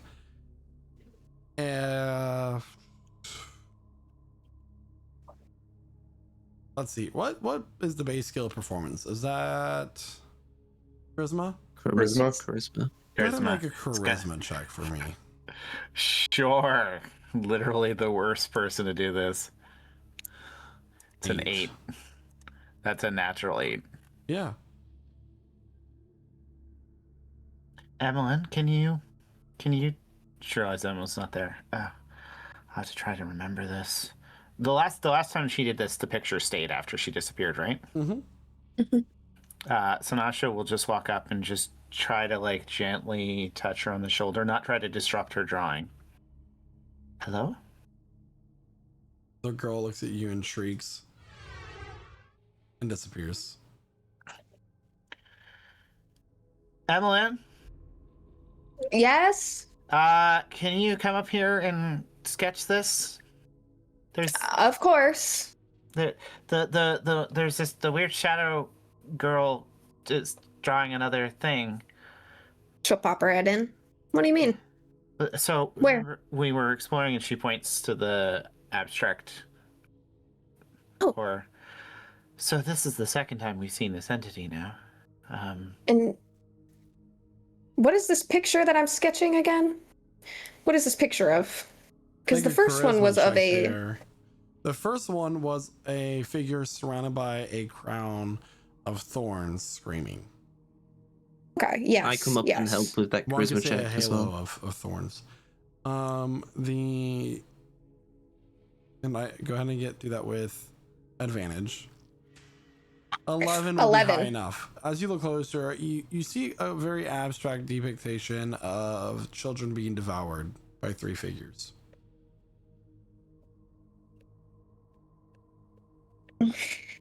These are lovely to have in my sketchbook. 3 figures eating children. That's what it looks like, yeah. I will point out there's no characteristics that point towards any particular entity. Just smaller figures being devoured by larger figures. It could be giants eating man as well. And that's just because you got an 11.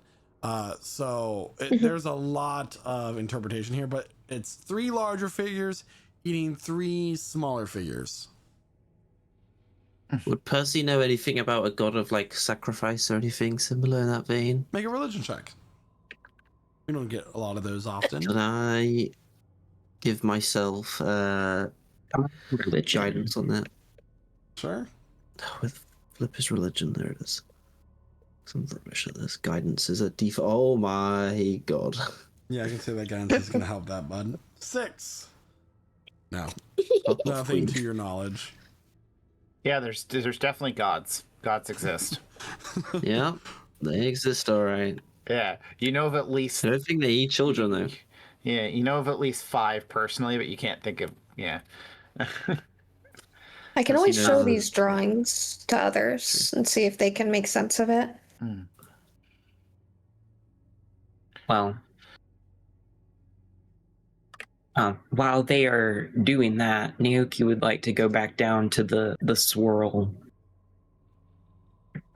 This is how Naoki does. and attempt to control the water with a reverse swirl of his own, using control water to form a counter whirlpool I cost in the Australia. miasma.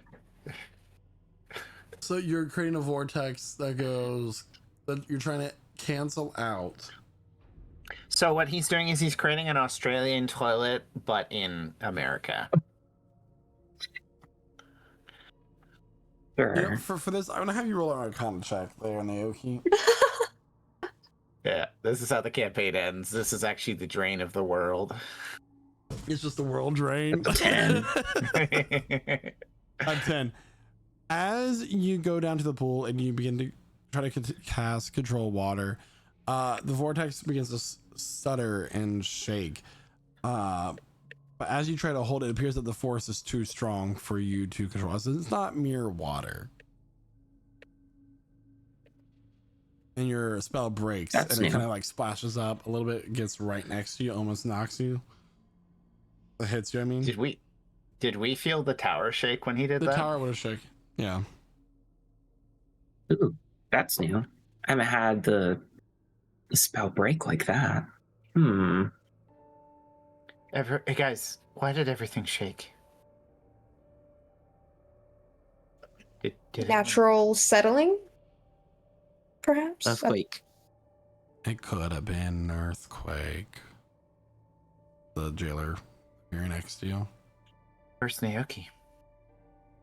Last I saw him, he looked like he was ready to dive into the vortex.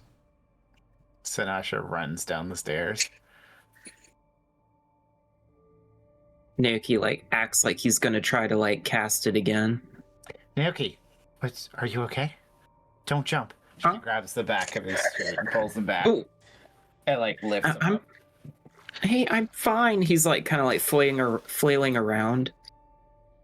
What are you doing? I'm trying to control the water, obviously. Is that why the entire tower just shook? I mean, it definitely, whenever I tried countering the swirl that was going on, just to see if like it's a natural swirl, the spell seemed to shatter. Naoki, it's like water going down a drain.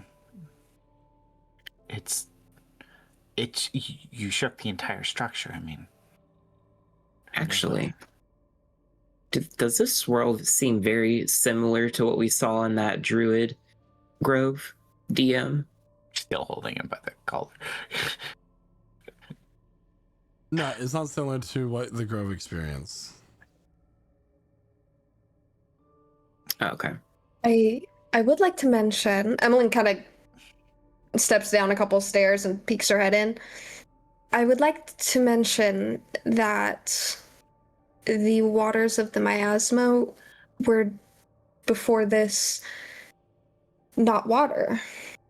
If we recall from the writings, it was what a celestial may not be the right word, but a radiant type of liquid. So it's never really been water. It's important to keep that in mind. Oh, like a divine milk almost? Yeah, I would say divine milk is a great way to put it. Yeah. Sinasha puts him down so she can rub her eyes. Could you have thought of a more unpleasant metaphor? No, I mean I've heard of like I will say The that if it used to be goddesses divine milk, it has bestowing- now curdled. Yeah. I wonder, is it going into an aquifer, or is it just draining? Do you detect any magic? Like maybe there's a planar portal down there. I'm just speculating, but I mean, I mean, if it was there before the tower's built, the spirits would know, but if it was built with the tower, the spirits aren't going to tell me, unfortunately. Because anything man-made, they don't really care. but the skeletal man said that this was here before the tower was constructed, so this would have been I do have a name. Harry. My name is Ayers. I mean, Harris. Okay. I just changed my notes. Oh, it does say Harris. it's worth a shot. And he'll like put down all of his things as you've set him down and just like kind of focus into a ritual, commune with nature. And he will ask if there are any portals, the most prevalent kind of plant. directed towards the water aquifer thing, and then if there's any creatures inside.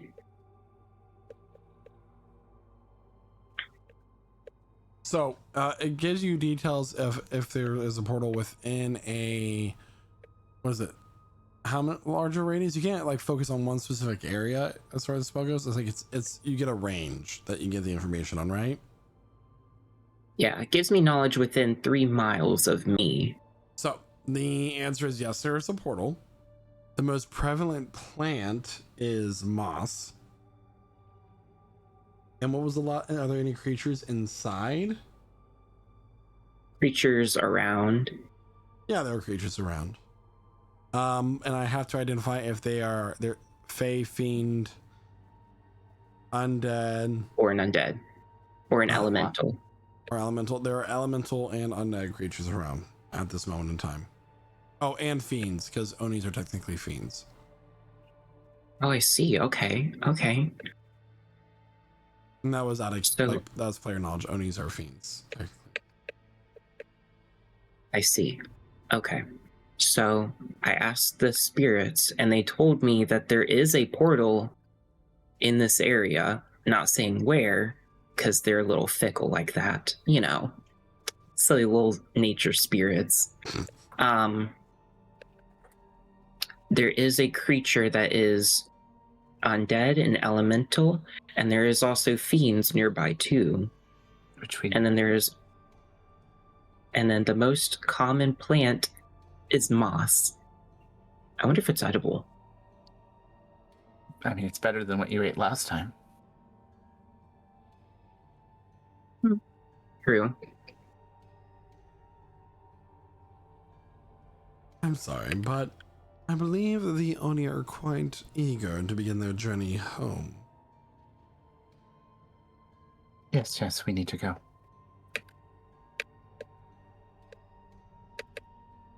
Very well. I'm ready when you are.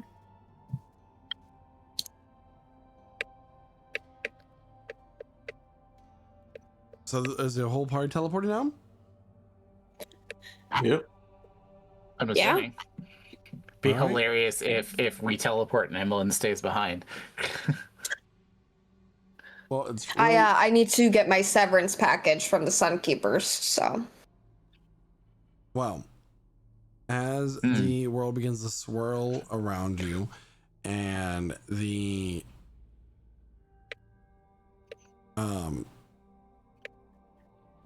begins to fade, as you return back to where the adventures began of the whole campaign. You Yeah, find back to the yourself first city. resting your eyes upon the city of Elnira once more. The Oni immediately eat 3 children, fulfilling the prophecy. And what happens next will Amazing. be a story for another time. So, everyone, thank you so much for tuning into tonight's session of Prestige Encounters. I'd like to thank all of our role players and all of our viewers. We'll be back in 2 weeks for our following session of Prestige Encounters. In 2 weeks, everybody, I'm going to pass it on over to Jeremiah, who plays Diablo. Wonderful session, everybody. Got some interesting combat. Some cool, I guess, displacement of people happening. You know, whether that be intentional or due to the monster eating us and running around. It was an interesting combat. It was fun, and I can't wait to see more interesting combat eventually. I'm sure Michael's got a lot of stuff in store for us. Wouldn't you like to know, but- boy? I would hope so. But yeah, great session, and I can't wait to see you all. We're no session next week, right? Correct. correct. So in a couple of weeks from now. So we'll be packing for Chicago. Yeah, we'll be packing for Chicago, and we're gonna have a in-person session, one-shot thing, and that's gonna be cool. With that, I'll pass it over to Guy, who plays Sanasha. Yeah. So it was an interesting fight, interesting session. It's kind of neat to have another person doing teleporty things, though I think Percy's is much more useful than my trees. it's good to learn a little bit more about the island and kind of plan out our bastion, because we've been waiting a long time on setting up our player bastion. This one we actually had to fix up. The last one we kind of had to plant a gem, but unfortunately that gem got disintegrated, so c'est la vie. But yeah, fun playing with you all, and looking forward to seeing what happens in 2 weeks when we pick up back where we started, without Valerie. Gonna pass it on to Josh, who plays a person who is aware gods exist, Percy. The worst cleric ever with a +0 in religion, but it's fine. I didn't build my character around being that Studious. kind of cleric. He's a different kind of cleric. But no, super excited for what's coming up soon, because we're getting close to the Brilliant Forest, which is where one, Percy's family burned to death, and two, Wow. also his original family is from, but like not in the same city that we need to go to, which is kind of cool. But we'll see what happens with that. Maybe, probably nothing. But cool combat, cool roleplay moments. Happy to have a bastion. Yeah, I think that's everything. So I'll pass it on to Chloe, who plays Evelyn. Yeah, I mean, the combat today was pretty fun. I thought, I'm pretty proud of what we're doing with the tower. I think it's going to be great. I'm really excited for it. I am so excited for in 2 weeks, our next session. I'm so excited. If you know, you know. I cannot wait to start. So that's going to be really epic. That's all I could say about that. And we're gonna see how that goes. We're gonna see. So that's all I really got. Thank you guys. Thank you audience. Thank you fellow role players. Thank you Michael. And I'm gonna pass it over to Isaac, who plays the lovely hummingbird transforming Naoki. Our next planned session is April 1st, by the way. Oh, and that's not a joke. It's actually, real. We might not be having a session that day then. We'll send updates out on our Discord. Yep, join the Discord, get the updates. Join the Discord, get the updates, be part of the crew, join in on the gaming days, do all the good stuff. Anyways, to you, Isaac, sorry. Oh, you're fine. It was a very fun session. We got to have some lovely combat, and then also some fun role-playing too. I'm very curious to see what Emlyn discussed with who knows what inside that tower. I'm sure everyone else knows, but I'm in the dark. And also, I just love playing Naoki. He's just so unserious about his situation. But you'll have to see what him and the rest of the crew do now that they're back at their home base, basically. Where it all began. Maybe we'll see Beans. Fingers crossed. But you'll have to find out next time. And I'll pass it back over to Michael, our gorgeous DM. Thank you so much, Naoki. Thank you so much, everyone, for tuning in tonight.